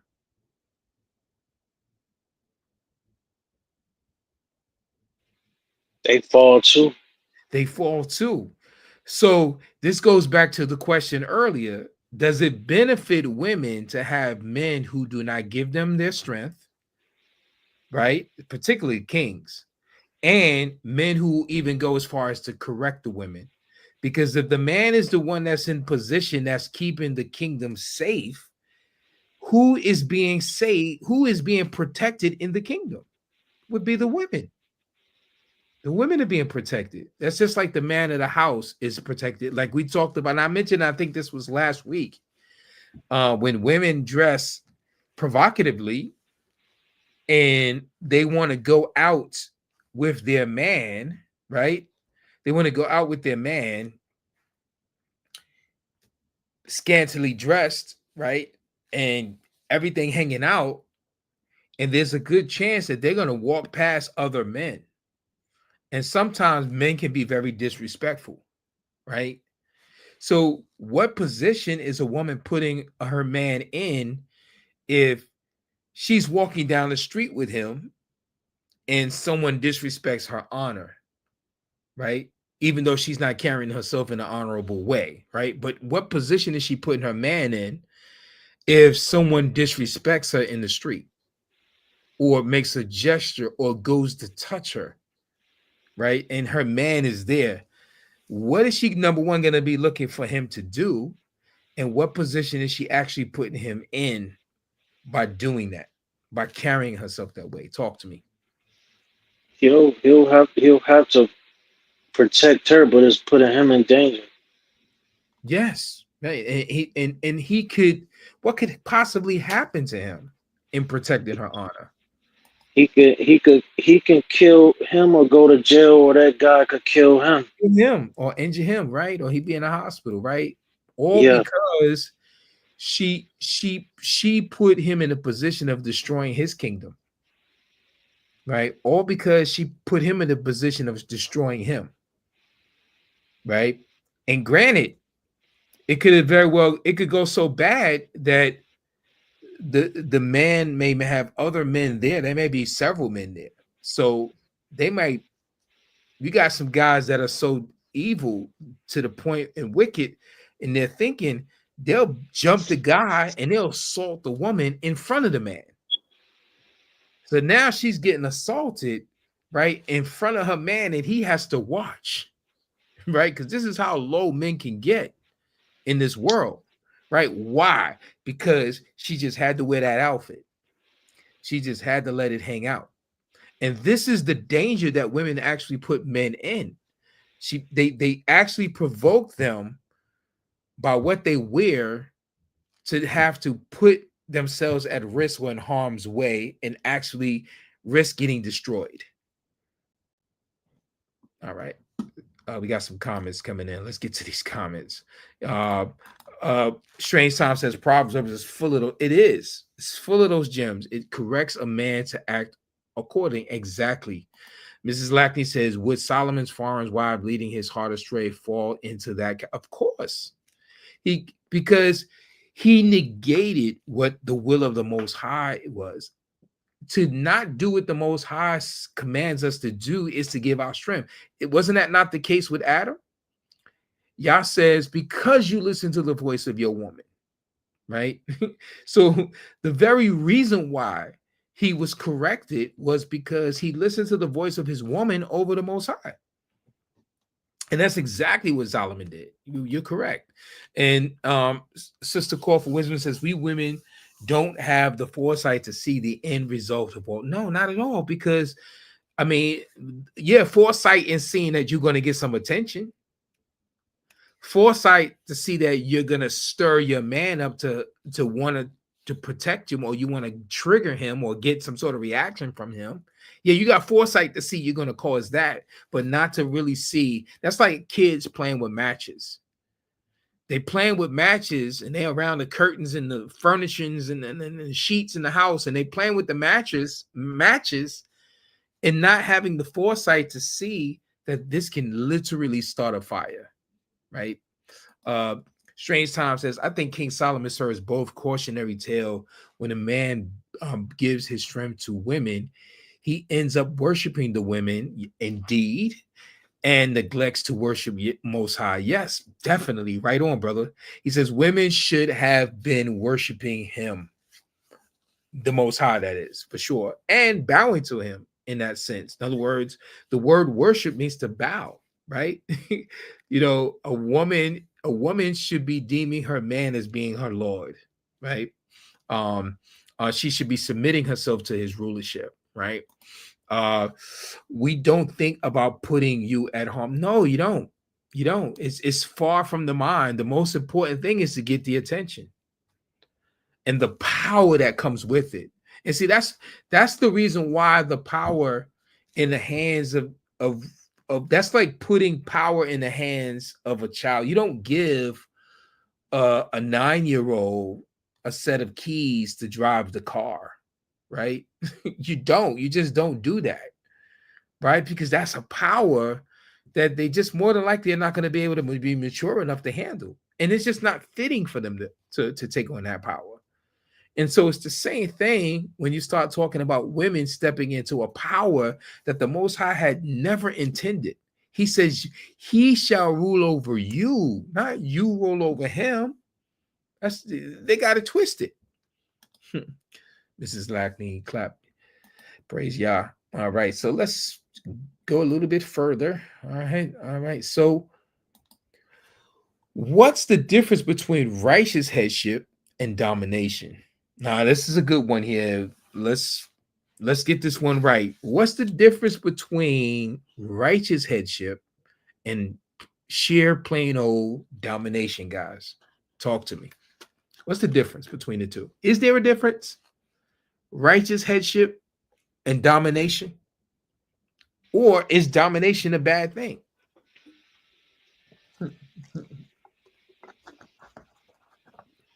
I'm going to pull up some definitions, but go ahead while you guys grapple with it. What is the difference? Yeah, go ahead, brother. I don't think domination is necessarily a bad thing, but I think in these days, domination is equated with abuse. It's equated with abuse, right? It's equated with being controlling, right? Mm-hmm. Right. But can you control without abuse? Yes, you can. I believe so. Mm-hmm. I think Brother Rufus said earlier about love, doing it through love, exercising love, right? Here's a let's pull her up. All right, so here, I believe this is Oxford. It's the domination is the exercise of control or influence over someone or something, or the state of being so controlled. Okay, we got some comments coming in. All right. Strange Time says, I think it's the same. Yeah, definitely. Either way, well, I wouldn't say either way, but it is the same. But certainly domination can be used or exercised in an abusive way, without a doubt, right? And then therefore it wouldn't be righteous, right? It's only righteous if it's the right way. But go ahead, Brother Aki. And I see where it says, where it says a similar word rule, and I think about the scripture in Genesis, how it said the man will rule over the woman. So we're saying the Most High, he said that, the man would dominate his woman. Yes, indeed. We definitely got to look at that in the Hebrew, right? What is the root core of that word, right? In its original form, right? Hebrew. Genesis 3. Let's look. Genesis 3:16. Okay. All right, let's pull her up. All right, there we go. Sister D asks a good question. She says, how can you lead what you can't control? I mean, think about a judge not being able to control the courtroom. Think about a correction officer who has a dorm of 300 huge muscle-bound inmate men that he has to lead, right? That he cannot control. Think about the teacher, the substitute teacher that comes in that day that the regular teacher happens to take off, right? Don't come in because they called out. And the substitute teacher has no control over the classroom. How can you lead what you cannot control? That's the question. How can you lead what you cannot control? Shalom, Ari Heights. Blessings to you, sister. Good to see you. She said, in righteous headship, the man submits to the leadership of the Most High. The laws, responsibilities, and rights he bestows the man with in giving him dominion. To mickle that word dominion. Sounds like domination to me, right? Oh, but maybe it's just dominion over the animals, but not the woman, right? Maybe it's just over the trees, but not the woman, right? Well, let's see what this word says here. Let's see what this word says. All right, so let's click on to 316. And come on. Here we go. 316. And this is the word rule, right? Here we go. Rule. That's it. Right, Arky? All right. So what is the word? Strong's H4910. Mashal.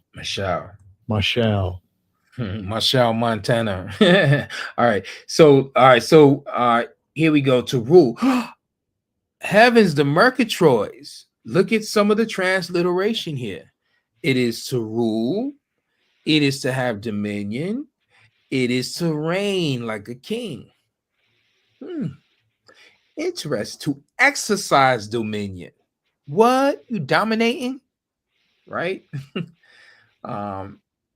It is to rule, to have dominion, governor, indeed reign, bear cause, to have power.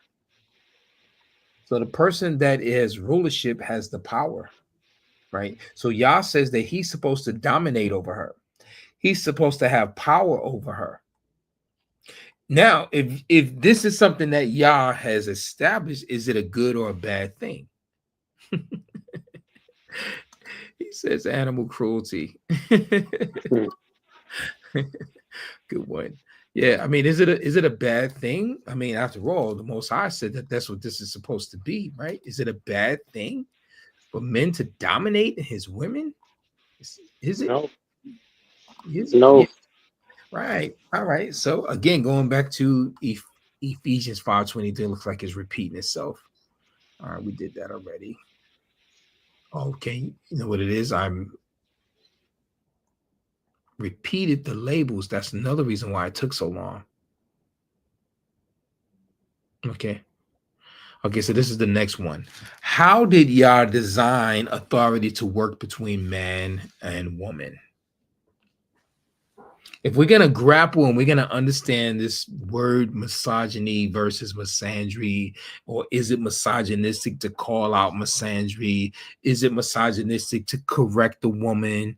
Is it misogynistic to dominate a woman? Is it misogynistic to basically put a woman in her place, right? Is it misogyny necessarily? And if it is, like, how did Yah design the authority to work between a man and a woman in the first place? How did he design that to have to work? How does that play out? Anybody? How does it play out? What's a simple way of explaining how this thing plays out? How is it supposed to work? How's it supposed to work? What is it supposed to look like? Maybe that's another way of asking it. Like, what is it supposed to look like? This head-body relationship between a man and a woman. And by the way, Paul uses the analogy of the man being the head as the Messiah is the head, right? And the woman being the body as the assembly being the body. My question is, does the body ever lead the head? Is the head in control of the body? Or if ever there's a time that the head is not in control of the body, is that a good thing? Is that a good thing when the head is not in control of the body? Like, hey, how did you get here? My body made me do it. Blaming it on the body, right? Huh? How does this play out? Says, nope. How does it play out? How does it play out? How does it play out? All right. All right. So we can think on that one. Let's go to some more videos. Let's look at some more videos. Let's switch this up and look at some more videos. Pull my screen up. All right. Let me finish it, that dude. Okay. All right.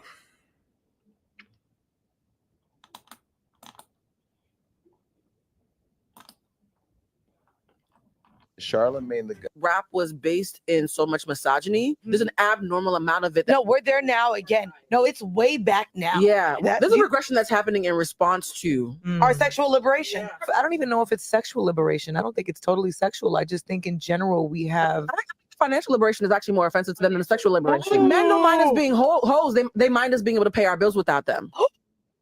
And bars were drunk. Yeah, no, I will say this to the day I die. Black women are so obscenely gracious. We show people the grace that we wish we got in return. We could sit here and attack patriarchy all day, but still show kindness to individual men. Right. I would love men to mimic that back. You could talk about toxic femininity and still show kindness to individual women. But when you're bullying very specific women who you know her mother died, you saw her crying on SNL, and you're punching down women, the fact that we're going through so much and we can still show them love, can we get some of that back? Please. Can we just get some of that back, Drake? Rap was based in so much misogyny. There's an abnormal amount of it. No, we're there now again. No, it's way back now. Yeah, That- there's a regression that's happening in response to our sexual liberation. I don't even know if it's sexual liberation. I don't think it's totally sexual. I just think in general we have. I think financial liberation is actually more offensive to them than the sexual liberation. Men don't mind us being hoes. They mind us being able to pay our bills without them.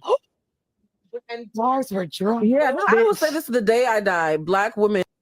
All right, so men are not appreciating, men are not respecting women.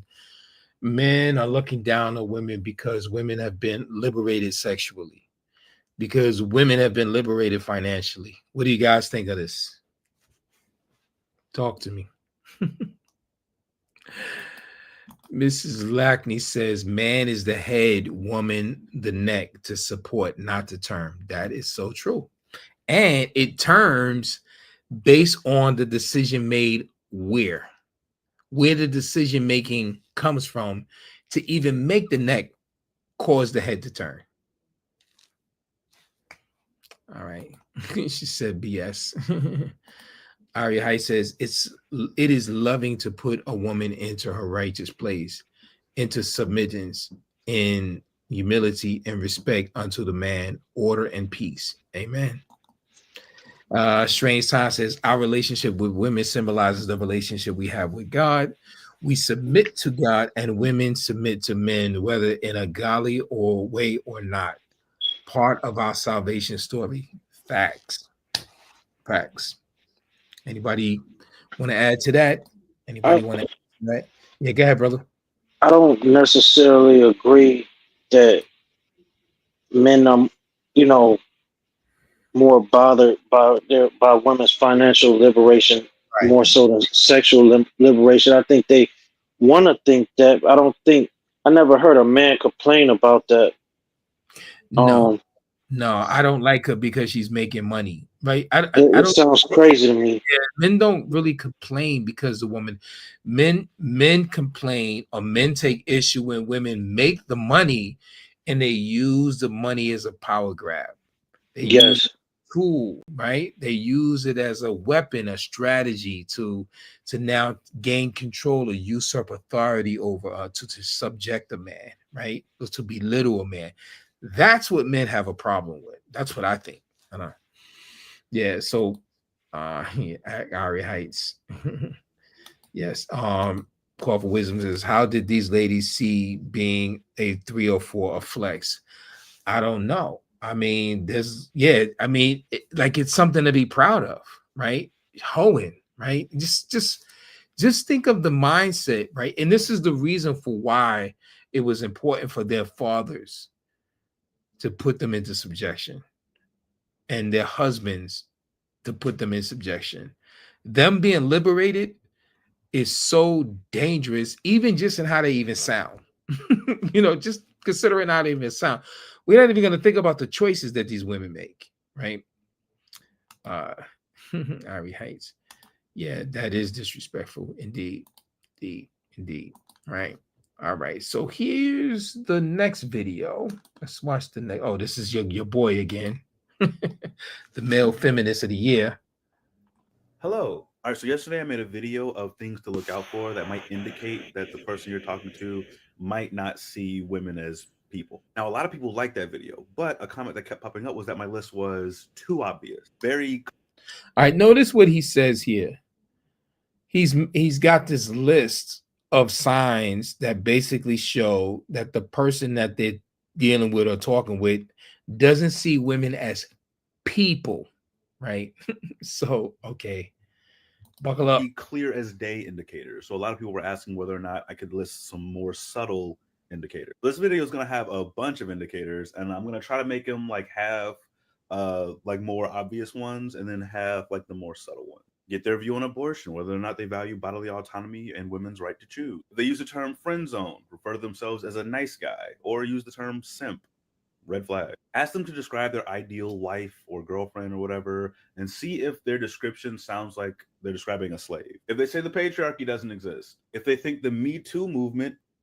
I think that this guy right here is misandrous, against men. I think he hates men. I think he has a problem with masculinity. What do you guys say? Do you think that this guy enjoys men, or enjoys being a man, or takes issue with masculinity? Let me know in the comments. I know what I think. So to me, he seems to have been raised by a single mother who complained about men. That complain about men. Your father ain't this and your father that, and his maybe his grandmother or what have you. But he has a real chip against men, right? It's a big one too. It's a big one at that. All right, so this is, I agree, very misandrous. Exactly. I identify issues. Identity issues. Indeed, self-hatred. Like self-hatred, right? So if he's a misandrist, he hates men, he hates himself, right? Go figure. Strange Time says we can't buy our salvation with money from God, but we gain favor when we trust and obey him. Hence, women can't buy a man's consent by making him be on her plan leadership. Yeah, it's true. It's true. She can't buy a man's consent. No, not a real man, right? Call for Wisdom says he is suffering from gender confusion. Yes, indeed. Mrs. Lackney says, coached from birth to dislike what he is. Isn't that sad? Like a slave under Jim Crow South, a slave under antebellum racist, right? Anything that you could think of to teach that slave from birth that he is less than. And so from birth, he views masculinity as being less than what a woman is. And not to say that one is necessarily greater than the other, right? Because I don't think that that's the point. But he comes off as he literally hates being a man. All right, so let's listen to it. Let me endure him a little bit more before we go further. Ruined dating. They use the phrase gay to mean weak or uncool. Honestly, if they think the LGBTQ community just isn't valid, huge red flag. Homophobia, transphobia, etc. usually go hand. All right, there we go. He's now defending what? he's defending the people with the alphabets, right? The rainbow people, right? And he's defending it, right? And if a man does not agree with it, then it's a red flag. There's something wrong with a man who has a problem with another man penetrating another man, right? So if a man has a problem with that, something is wrong with him. Wow. Okay. Hand in hand with misogyny. They talk about gold diggers, ask you about your body count, or use the word misandry. They generalize women's behaviors like all women want this or no women want that. Pretty red flag. If they refer to women as females, no. They use the phrase traditional man or wanting a traditional household. That's more like a pink flag. I guess it's not always that indicator, but most of the time that means that they want an in-house maid that they can sleep with. So usually red flag, but not every time. Here's some more subtle indicators. Ask him to hold your purse. See how he responds. Ask him to buy you tampons or pads and see how he responds. If he doesn't want to do those things because he sees them as feminine and therefore beneath him, it's because he doesn't see women as people. If he says things that would indicate that your role is to be quiet and pretty, like if he complains that you laugh too loud, or if he complains when you're not cute for the day, stuff like that. If they don't let you lead stuff, or if they've got a problem with you making decisions or taking charge of things, that's an indicator. If they get defensive or angry when they hear women talk about bad experiences that they've had with men, or if they try to counter those experiences with like, what about these things that women do? Like if they Like he totally speaks in the pronoun of they, right? Like he's not a part of the they, right? Like he's separate from the they. Like I don't even know whether if he even wrote, but I don't know. I mean, I don't know what this guy's preference is, but he obviously takes some issues with masculinity, right? they have a lot of whataboutisms happening, then that's a big red flag. See how they respond when you say that something they did makes you uncomfortable. See how they respond when you tell them no. See how they respond when you set a boundary, whether or not they are able to respect that. Disagree with them on something and see how they respond if they ignore you or dismiss you. If they're constantly interrupting you when you're trying to talk or get your point across, that's another indicator. See how they respond or talk about women that they deem more masculine. They don't respect women who have muscles or dress a certain way. That's an indicator as well. Last but not least, if they don't have any women that are platonic friends in their life, or if they believe that women and men cannot be platonic friends, that's a big indicator. Most misogynists are not subtle, and the reason is because they don't believe that they're doing or thinking anything wrong. They believe that the way that they're thinking is right, and everyone else just can't handle it. But the more subtle misogynists can be harder to detect. It's like, how do I know if he's just pretending to be progressive, stuff like that? In those situations, you got to think about how he talks when you're not asking him a question, but just how he talks casually, or how he responds in certain situations or topics. Anyway, hope you found something helpful in here. Bye. All right, so yesterday I made a video of things. All right. All right, so let's look at the comments and see. Actually, we still got the last two. Okay.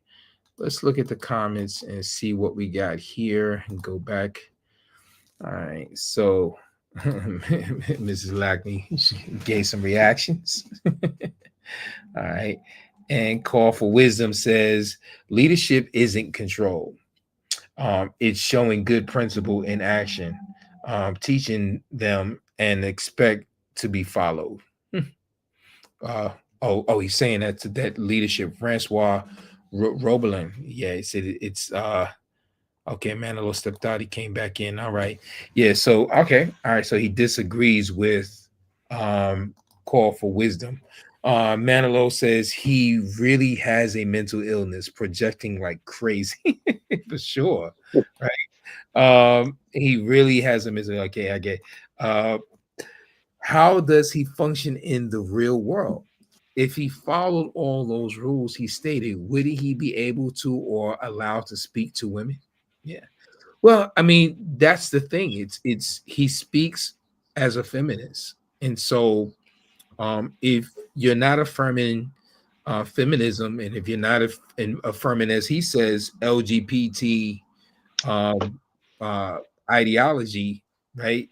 A woman's right to choose, and and all of that. If you're not affirming of those things, then there's a problem, because that's what he kept saying. There's a problem, like so you can't have an opinion of being a masculine man, right? A patriarchal man. You can't be if you're patriarchal, then you got a problem, right? So he takes issue with patriarchy for sure. House of Lamar said he's a panderer, and that is so true, right? He is the epitome of it, right? Like this guy, if you go on his channel, and I'll put the link in the description box, you go on his channel, like this is really what he does. Like he's a champion for feminism, right? He's got all kind of content, right? And you can imagine, and definitely go look in the comment section as well.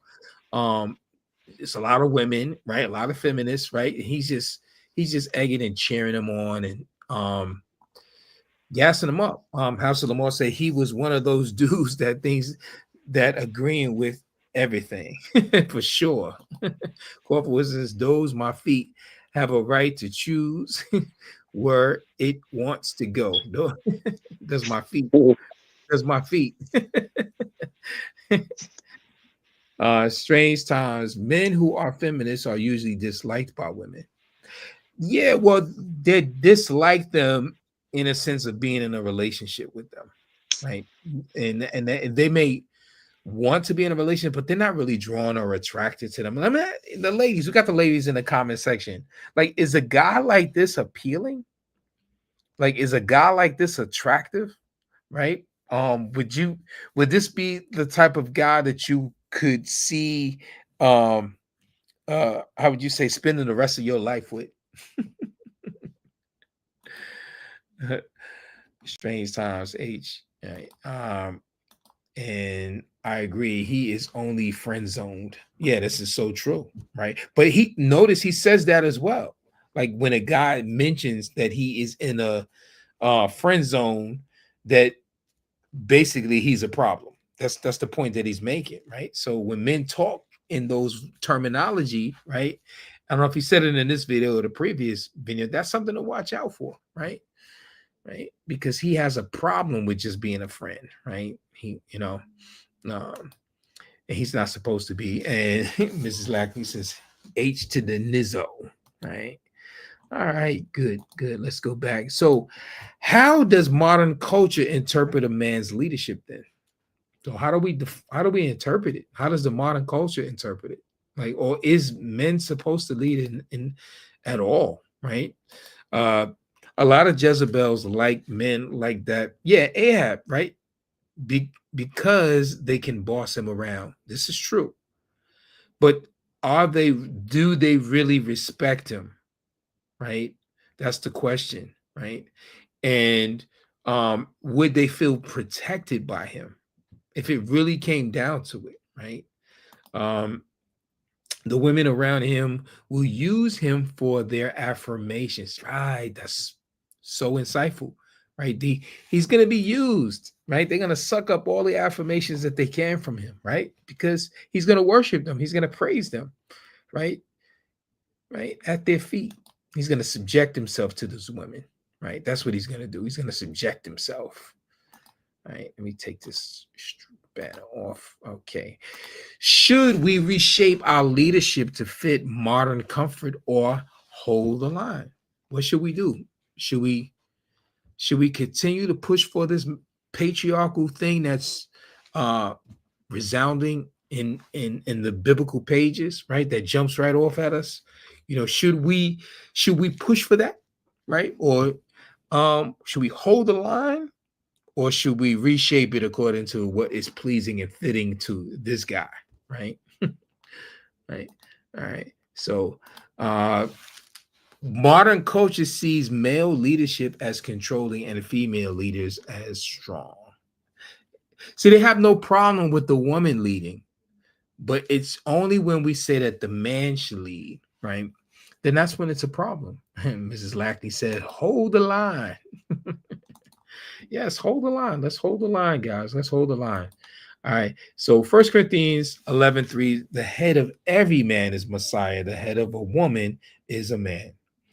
And Isaiah 5:20 says, woe to those who call evil good and good evil. Yes, everything that Yah made, he said it was good, right? But he's coming back afterwards, way after the fact, right? And speaking to it as being evil. Woe unto him. Sound doctrine and behavior fitting for men and women. Indeed it is, right? All right, so could Yah himself be labeled a misogynist by today's standards? Yeah, well, certainly this feminist guy over here, he basically called the Bible a book of misogyny, so then he's obviously calling the Most High a misogynist. So based on these standards, when people make these claims against scriptures or these attacks against scriptures as being misogynistic, are they not labeling the Most High as being misogynistic? based on today's standards, right? What do you guys think? How did Yah deal with rebellious women in scripture, right? And I think he pointed this thing out, right, to a certain degree. So when the women rebelled, like Yah judged them harshly, right? Even Israel as his woman, right? And Judah as his woman, he dealt with them harshly, right? He subjected them to being exiled and taken advantage of, right? He removed his hedge of protection. Would modern society accept Yah's judgment or call him abusive? What do you say? In one sense, he's not a loving God because he does nothing with evil in this world. How could he be a loving God? How could the God exist if he allows the evil to exist in this world, right? But then on the flip side, when he brings judgment, he brings down the wrath, then he's abusive. Sounds like a catch-22 to me. All right. If Yah defines love, discipline, and authority, then why do we let culture redefine it? I mean, if it's already defined by the one who actually made it, right, then what's the need for us to redefine it? Why do we have to? If it ain't broke, don't try to fix it, right? Ezekiel 16, Yah's rebuke of Jerusalem portrayed as an unfaithful woman. Revelations 2 and 20 to 23, Jezebel being rebuked and judged. Hebrews 12:6, for Yah disciplines the one he loves. I quoted that earlier. and that's a fact. Discipline, correction, rebuke are acts of love. They're acts of love. They're not something to be ashamed or to shirk from, right? Shrink back from, right? Call for wisdom says, I think when we fight male headship, we are saying Yah made a mistake in putting men in charge. Go figure. Go figure, right? Go figure. That's exactly what people are saying when they say that, right? That Yah made a mistake. Is masculinity under attack? If so, how do we respond? What is true masculinity according to scriptures? What does it look like, right? Are we ashamed to be men in today's culture, right? You know, are we in a closet with our masculinity, right? Because we're afraid of old master culture is going to do to us, right? Do to we, right? What does it mean to be both gentle and firm like Yeshua? What does that mean? Is that possible? You can be gentle and firm. Like Yeshua has the ability to bring these opposite expressions in the same essence as the same being, right? Like the lion and the lamb, or he's harmless, wise as a serpent, but harmless as a dove, right? He has the ability, and that is what he expects of us at the same time. 1 Corinthians 16:13. Let's go to those texts. I don't have them written out, so we're going to have to go do it this way. 1 Corinthians. Let me bring us to the screen. All right. So 1 Corinthians 16:13. All right, here we go. All right, so we need to go to the text itself. Oh,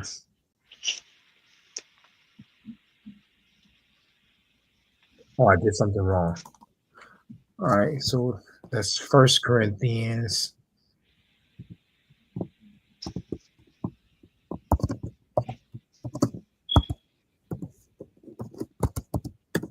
There we go. All right, there we go. And this is what it says from 13 to 14. It says, be on alert, stand firm in the faith, act like men, be strong. So here's the question. Is the text say that acting like men means to be weak? What does it say here, Aki, about manhood? What is acting like men being consistent with? Being on alert, being on guard, right? Being a protector, right? standing firm. So when a man stand up, that was the original question that we asked when, or intro of how men stand up or step up in their masculinity, or right to be patriarchal, they're deemed as being toxic, right? Stand firm in the faith, right? So if he's a faithful man, he's going to stand, and he's going to stand firm, right? And he's gonna act in a strong way, right? All these are consistent with masculinities that the Most High has made. Let all that you be done in love. So let all that you do be done in. So all of these are to be done in love. A man being on alert, a man standing firm in his faith, a man being strong. That means that it's possible to do all of the above under the motivation of love, under the virtue of love. All right. So the next one is Second Timothy 3. And this is what it reads: 3:1-5. Aki, could you read 3:1-5? I'll be out. But realize this, that in the last days difficult times will come. For men will be lovers of self, lovers of money, boastful, arrogant, revilers, disobedient to parents, ungrateful, unholy, unloving, irreconcilable, malicious gossips, without self control, brutal, haters of good, treacherous, reckless, conceited, lovers of pleasure rather than lovers of God, holding to a form of godliness, although they have denied its power. Avoid such men as these. I mean, clearly this passage lists out a host of qualities that these men should have, or men should have, or men who profess to be godly or Yah-fearing should have, right? They should possess these qualities, right? Or the qualities that they're not supposed to possess, right? If these men have these qualities of, in other words, they should not have these qualities. That's the opposite. I'm sorry. They should not be lovers of self. They should not be lovers of money. They should not be boastful. They should not be arrogant. So that means a man can be in his masculine and not necessarily be these things, right? And so that's the whole point. So Matthew 23:37, 23:37. Read that one for us, Aki, please.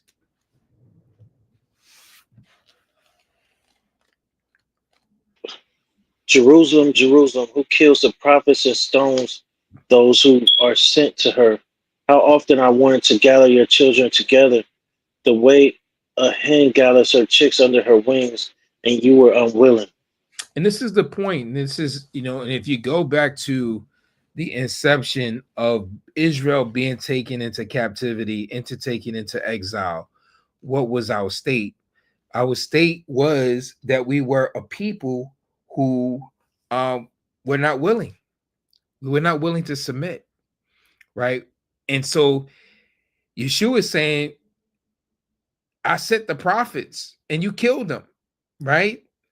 And yet it's been for a long time I've been desiring to gather you under your wings, but under my wings, but you're not willing, and that is the problem. Like, he has these standards, but yet in our world, in our society, in our culture, many of us are not willing. We're not willing. We're not willing to do it his way. All right, so let's look at these last video breaks here. All right. This one takes the cake. All right, brace yourself. Okay, you guys are all just like really misogynistic. How do you define this? All right, so she's saying that all of these guys, she says all of you guys are really misogynistic because it was kind of like low with the music. So now he's going to challenge what she just said, right? And he's going to question her. So he's asking her, how do you define misogyny? All right. Misogyny.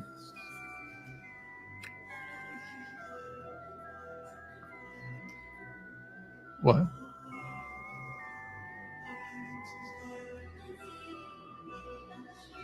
How do you? I'm just asking how you define misogyny.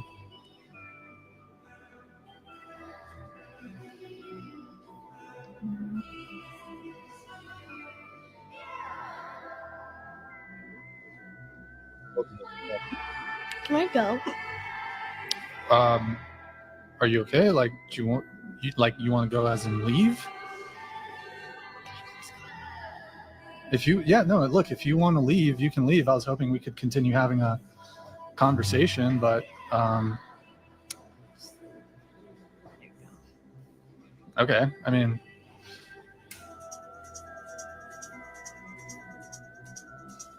Okay, you guys. Wow. Let's unpack that one. Okay. What do you guys get from that one? What do you get from that one? Let's pull the screen up. What do you guys get from that one? Describe what you see here. Okay. She says you guys are all misogynistic, and now he's questioning her. I'm assuming this is the host. He's questioning her as to what does she mean by misogyny? What does misogyny mean? And you see her response. Talk to me. What you got here? She follows the crowd, and she just repeats what the mainstream says, and even though she doesn't even know what it means. Yeah, right. That's hilarious. Never really defined the term. She's just throwing the term out there, right? And it just goes to show when you think of these movements, right? You know, the feminist movements, right? Like and the like. A lot of times there are people that are following, and they don't even know the definition of the terms that's being used. They're just regurgitating and repeating what it is that they're hearing being spewed in the movement, right? Mrs. Lackney said that whole episode was a train wreck indeed. JTOA says children usually cry when they have no other response. Indeed, when they're caught red-handed, right? Isn't that what they do, right? And it's crazy. Call for Wisdom says she could have simply said I don't know, but had to make herself look like she is being attacked. Yeah, she's holding her chest, but this misogynistic man, he's attacking me with these questions. Like, why is he attacking me with these questions? Right? Like she was literally being attacked, right? Like such game, right? Game. Like it's so manipulative. Strange House says, I blame TikTok repeated things they don't understand. Indeed. Empty movements. Exactly. So anything that you say to these women, the response is, or obviously we got men too that's champion this as well. They just throwing out and lashing with the word, shooting at with the word misogyny, and that's it, right? That's the comeback, right? That's the response. That's what's going on there. All right, so let's look at this last one, right? Wow, it's crazy. That one took the cake. If it came up and slapped them in the face. How men are told to be more vulnerable, to be more emotionally expressive, to be more caring. And, you know, taking that to extreme, there's a subgroup of, you know, the current discourse that also calls traditional male qualities of like stoicism and, that kind of emotional resilience to be toxic, that it's bad for men. And there might be some degree of truth to it. It's like, I know men who are so removed from their own emotions that they wouldn't know if they were feeling anything if it came up and slapped them in the face, you know, that they've practiced repressing their emotions for so long that they've completely on some level lost access to that dimension of their self, which is kind of sad. I can see that. But if there's an alternative between that man and the man who's spilling his purse all over the place, I think it's probably best, at least in terms of his success in the sexual marketplace, for him to be the former than the latter. Men are told to be more vulnerable, to be more emotional. All right, what do you guys think of that one? That men are told to be more vulnerable and emotional, right? And if they sort of remove themselves from their emotions, like that's a bad thing in the society today. What do you guys think of that? What do you guys think on this? What's your feedback? Let's talk about it. Right. I recall, you know, being a veteran, you know, being in the military and the training that I underwent, right? I was in combat arms, right? We trained for war, right? On a regular basis. And a lot of our training consisted of us really removing ourselves from our emotions, like not not not emotionally thinking about it, but just going into action. Like that's what we're trained to do. And so, you know, how do you fight, especially on a close proximity hand-to-hand combat level, if you don't want to see blood, if you're squeamish, if you feel like, it's going to be an unpleasant situation more than you need to save your behind, and you need to save your buddies behind as well. Like how do you engage? How do you proceed and move forward? Like how do you engage in the fight if you're so hung up with your emotions, right? And so is there a call, or is there a call for men, or is it necessary for men to a certain degree to not be controlled by their emotions? I think that's the question that I think I would have based on this video. And Call for Wisdom says, yes, I agree. If the captain starts to panic during a storm, how is he helpful to the crew? Exactly. I mean, picture Yeshua, right? On a boat. The storm is raging. The boat is rocking. Water's getting inside the boat. His crew is panicking. But what was he doing? What was he doing on the boat? He's in the boat, in the hole, sleeping, right? Talk about calmness, talking about command, talk about leadership, talk about stoic, right? That is the epitome of it. Your dude is in there sleeping. What do you guys say? Talk to me.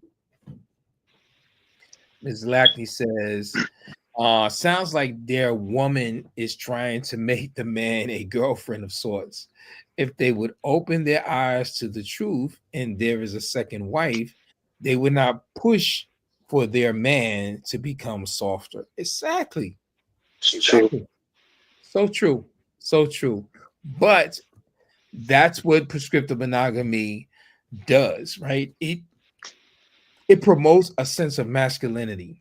It promotes a sense of a woman wanting or attempting to create a softer side of her man, a softer side in her man, right? All women want someone to talk to. 2 seconds solves the problem. Exactly. You have no sisters. There's a lot of women that get overwhelmed in a marriage. They have no companionship, right? Especially if they live somewhere around people that they don't know. Like, it's suffocating for a woman, especially if she got multiple little children in the house, no one to talk with, this culture is doing so much of a disservice to women, right? But not so with Leah, right? Leah had her sister's concubine, and her own concubine. So she had other women, right, that she can talk with in Jacob's house.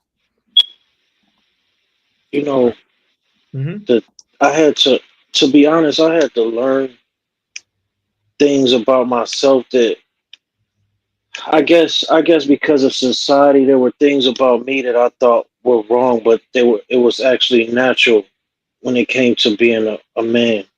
In regards to things like stoicism and things like that. Like one time, my son, he was running down a sidewalk and he fell, and I had a thought in my head, like, I wanted to pick him up, but then I'm like, I didn't panic or nothing, but it's like I wanted to pick him up, but then I'm like, nah, I'm gonna let him get himself up. Yeah.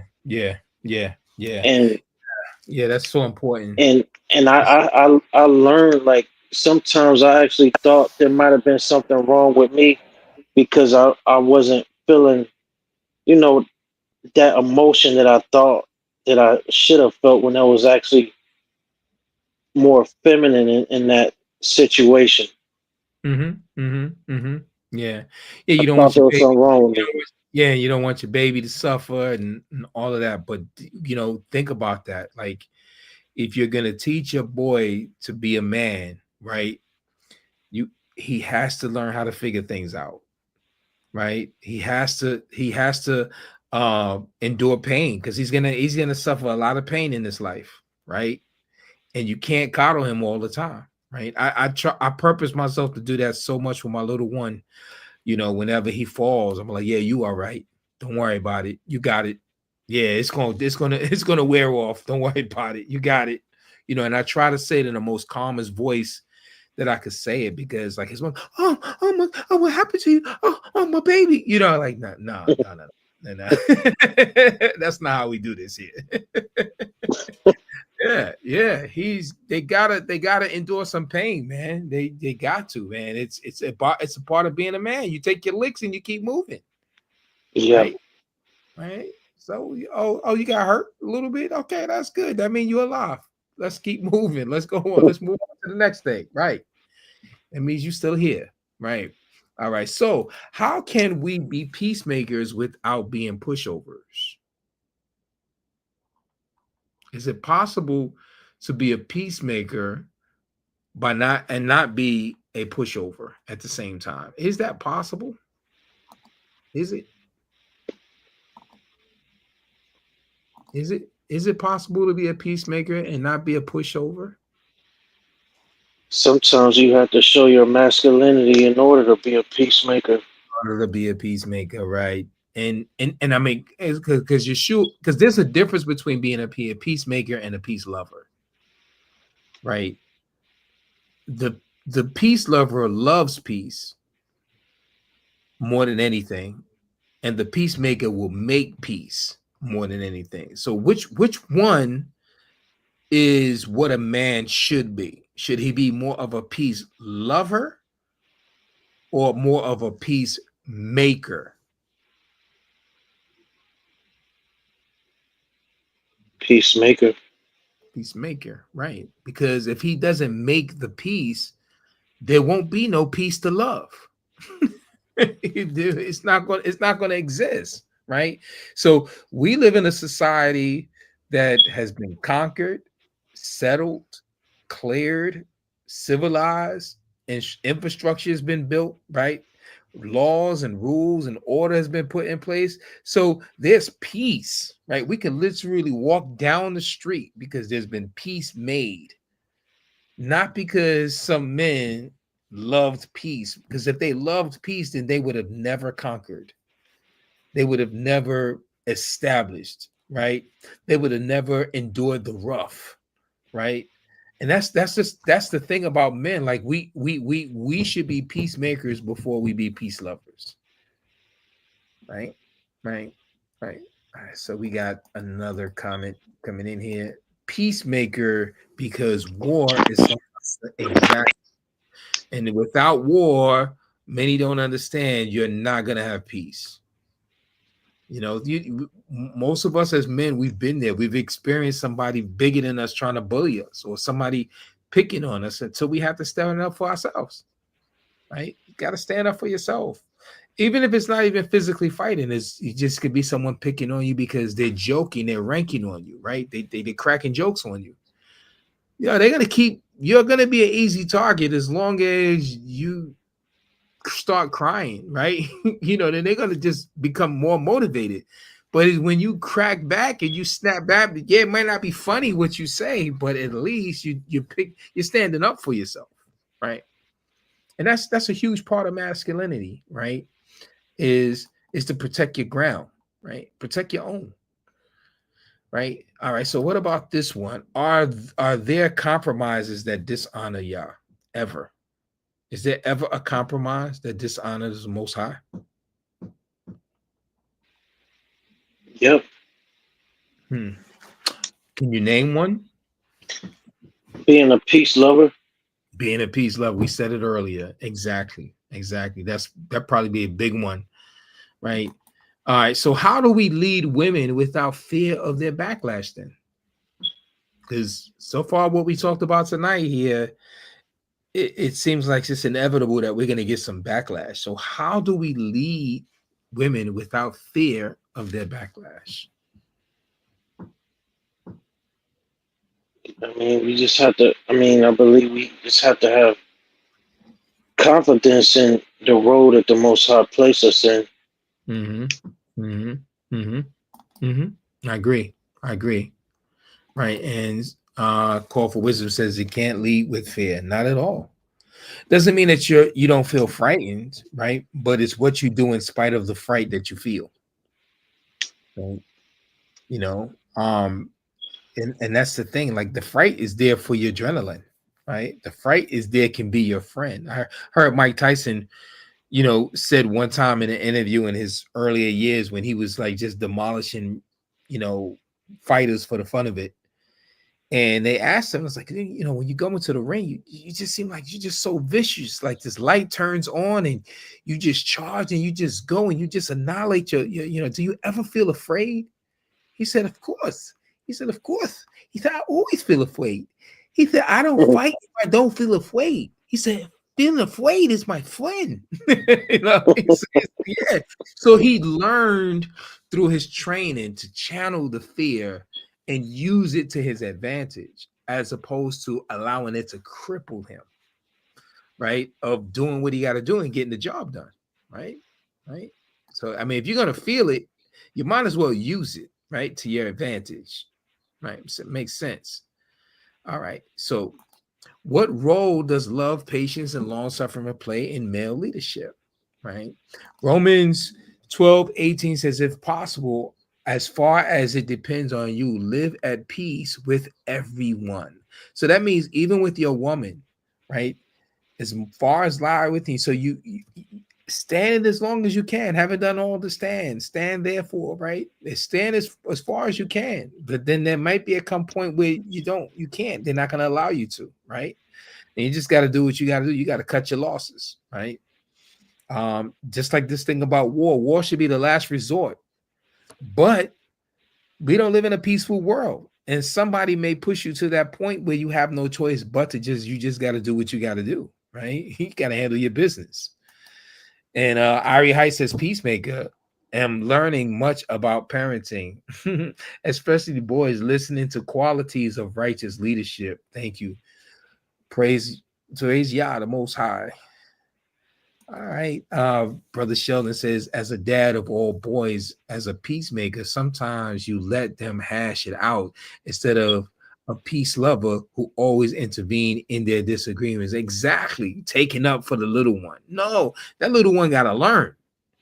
He got an advantage. He got some older siblings so that he can learn. Because when he get outside, there's going to be some older cats out there that's bigger than him, older than him, stronger than him. So he's got to learn to be able to deal, function, protect himself at all costs. Indeed, for sure. All right. So are you ready to be misunderstood for standing in the truth? Are you? Right? And we missed the scriptures here. The 1 Peter 3:7 says, husbands living with wives in an understanding way. So that's definitely commanded.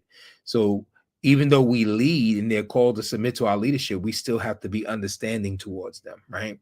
Ecclesiastes 3:8 says that there's a time for war and there's a time for peace. So we have to know when whatever force, what kind of force is necessary, right? Are you ready to be misunderstood for standing in truth? That's the question to the brothers here. That's the challenge, right? Galatians 1:10 am I now trying to win the approval of human beings or of Yah?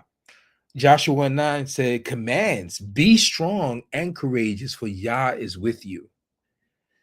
So what are we saying here tonight? We said a lot.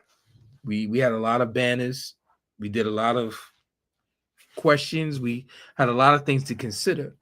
What are we saying here tonight with this title? Is it misogynist to call out misandry today? If you call it out today, are you being misogynistic? What are we saying here? No, we're not. And just because we might say things that, like, the women could, there's some that a lot of women could be better about, doesn't mean that we hate them. It's the opposite. Right. It's leadership, right? It's leadership. It's what comes with the job. Like a leader is called to direct. A leader is called to correct, to guide, you know, to be in control of the situation. That's what a leader is called to do, because the leader is responsible, right? The leader is the one that's in authority. The leader is the one that should be taking the hit when everything goes wrong, right? And so he bears those responsibilities. And so is it necessary that he is being misogynistic because he's calling her out on her misandry, that she's despising male headship, male authority, male, as we've seen in a number of these videos tonight? You had both men and women, right? Or a man and a number of women despising men being in the position of leadership and authority and having a sense of domination over them, right? They despise that, right? Correcting them. What do you mean? I'm not a little kid, right? It's a lot of women. I'm not a child, right? Call for Wisdom says, speak the truth in love and lead with love. Amen to that. I like that. Brother Sheldon says, Brother Mike preaching to me. I am guilty of taking up for the youngest when big brother takes him. It's tempting, man. You don't want to see, you want to protect your little one, man. This also shows that you have a heart. You love your child. You're supposed to have affection for your son. You're supposed to not want somebody to take advantage of him, right? But you also don't want to rob him of the opportunity to learn, to grow. You don't want to stunt his growth, right? You don't want to do a disservice, right? Because I've heard the horror story. I've seen the sorry in my own family, right? The youngest get treated a certain way and they never mature and they get older. And they're the ones that get in trouble when mommy and daddy gets older and they're no longer strong like how they used to be with the older ones, right? And so they get away with stuff, right? And it follows them, right? I have friends, I have family members, right, that that are hooked on drugs, can't stay out of jail, right? Why? Because they never developed manhood. They never developed truly being peacemakers and fending for themselves and standing for what's right and being righteous and being accountable and being responsible. Why? Because they always depended on someone to bail them out. They always depended upon, us and manipulated to get someone to take the heavy load for them, right? So you don't want to take the heavy load for your son, right? Let him feel the fact that thing is heavy, right? He needs to feel that. That's to get his weight up. When you go to the gym, you go to work out, you want to get stronger, you got to put some stronger weight on there, right? You keep going up, the more and so he got to get some stronger weight. He got to experience the stronger weight, right, of masculinity. He's got to feel it in his hands, right? He got to feel it in his chest. He got to feel it in his body, right? So he's got to feel it. All right. So what are we saying here to you guys in the audience, or what shall I say to those that are in the playback? What say you about this topic? Is it necessarily misogynistic? Or is it not misogynistic to call out misandry, calling out women on their ill treatment towards men, their hatred towards men? Are we wrong for correcting that? Are we wrong for speaking to that? Right? I want to know what you say right in the comment section. You watching this video from the playback, love to get your feedback. Love to get your feedback, right?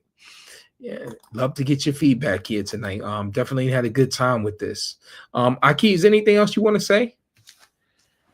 No, that's all. Nah, belly full. All right. So announcements. All right.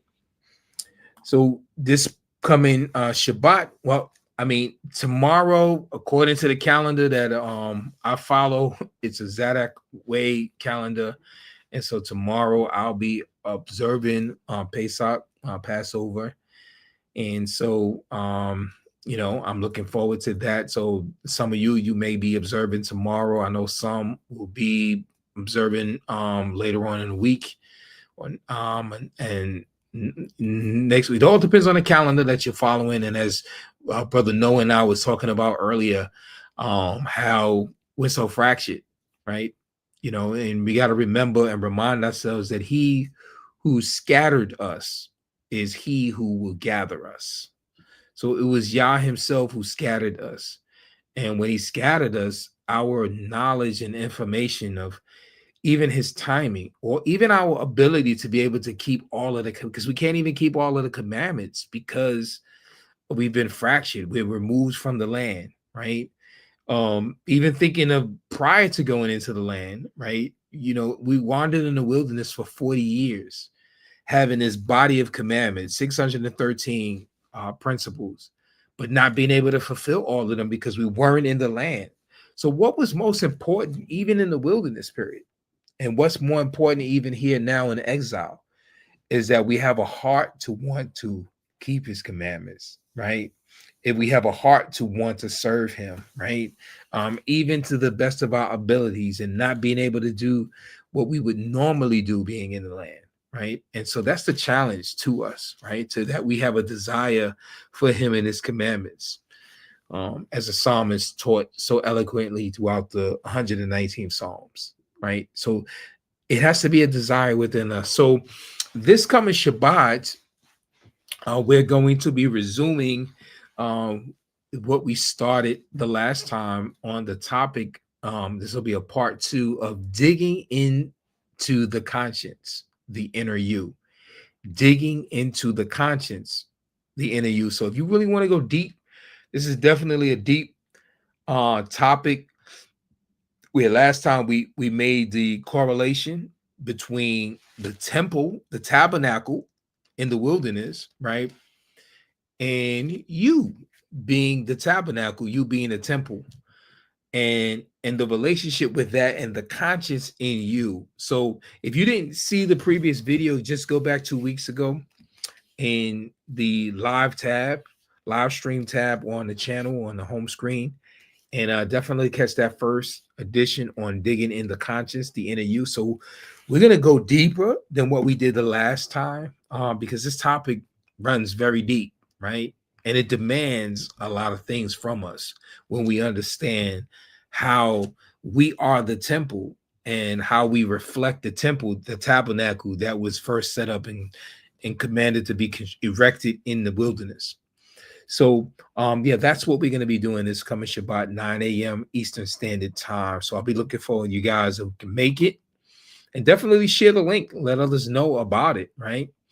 And so Mrs. Lackney says, not misogynistic at all. No, it isn't to call her out on the misandry, not at all. Call for Wisdom says, have a blessed night. Rest, everyone, brothers. I am so glad Yah has established you all to lead. Thank you, sis. Thank you for that. And we need the encouragement. We need the encouragement because there's so much fighting against us doing what we're supposed to do, right? And Ari Heiss has blessed Passover and unleavened bread, seasoned family. Yes, thank you so much, my sister. Blessings to you and you the same. All righty. So, Brother Aki, would you be so kind to close us out? Oh, so let me just also contacts Brother Noah. This Tree of the Field, this is his call letter, his call handle to his channel. So go on over, like, share, subscribe, right? And definitely leave some comments, right, in the comment sections. And then we have our Sister Deborah, Call for Wisdom. This is the call handle of her particular channel. Go on over, like, comment, subscribe, share, and after you share again. Don't keep that love to yourself. And definitely our dear brother Jeremy, the Word of the Sword Men. This is his call handle of his channel. Going over to his YouTube channel and like, comment, subscribe, and share again. So with that said, we're going to ask Brother Aki to close us out in a word of prayer and shalom to you, Brother Sheldon. Yes, brother. Abba Yahweh, thank you. We thank you for this fellowship tonight, that we can build off each other and learn and be encouraged to continue to do what we should as men, so that the women will also do their job, that we love them, and that we love our wives, our sisters, our mothers, and that we don't have that ingrained that ingrained, you know, the definition that we read, that we don't have that example of misogyny, that is not true, and that we just continue to just do what we do as men, and move in our calling as men, and as fathers, as brothers, and uncles and cousins, that we just thank you for the role that our natural roles that you have given us, and I pray that we'll have a blessed night, and that I pray as humbly that you bless us and keep us and our family and friends, keep our minds, keep us spiritually, our health, and that you just protect us tonight, and you keep your angels watch over us, and we just thank you and praise your name, Abba Yah, in the name of your son Yahusha, amen. Amen. Amen. Thank you, brother. Thank you for that powerful prayer. Yes, thank you, Mrs. Lackney. Thank you, Brother Sheldon. Yes, Irie Heights, call for wisdom. We also had in here with us tonight, Strange Times. We also want to thank you, JTOA, who passed through. Definitely Aki Manilow, Sword of the Lord. We also had, aside from JTO and Sword of the Lord, we also came in Strange Times this evening. Yeah, so we had a handful, we had a host of people that came in the comment section. Definitely was in the background. House of Lamar came in and chimed in, and he shared and gave some input and added to the discussion tonight. So, and don't forget, definitely the servants of Yah, Pastor Rufus, he came and he blessed us with some wisdom here tonight. I'm grateful that the brother, and Brother Tony Smith earlier on, definitely dropping it for us tonight. So yeah, we definitely had a good show tonight, and we impact, and I think we hit all cylinders, and I'm blessed. I'm feeling good as we depart from one another tonight, and also on JT Oasis, blessings to all of you. So with that said, for King and Kingdom, we bid you shalom, and you all Shalom. Pesach, and until the next time, peace.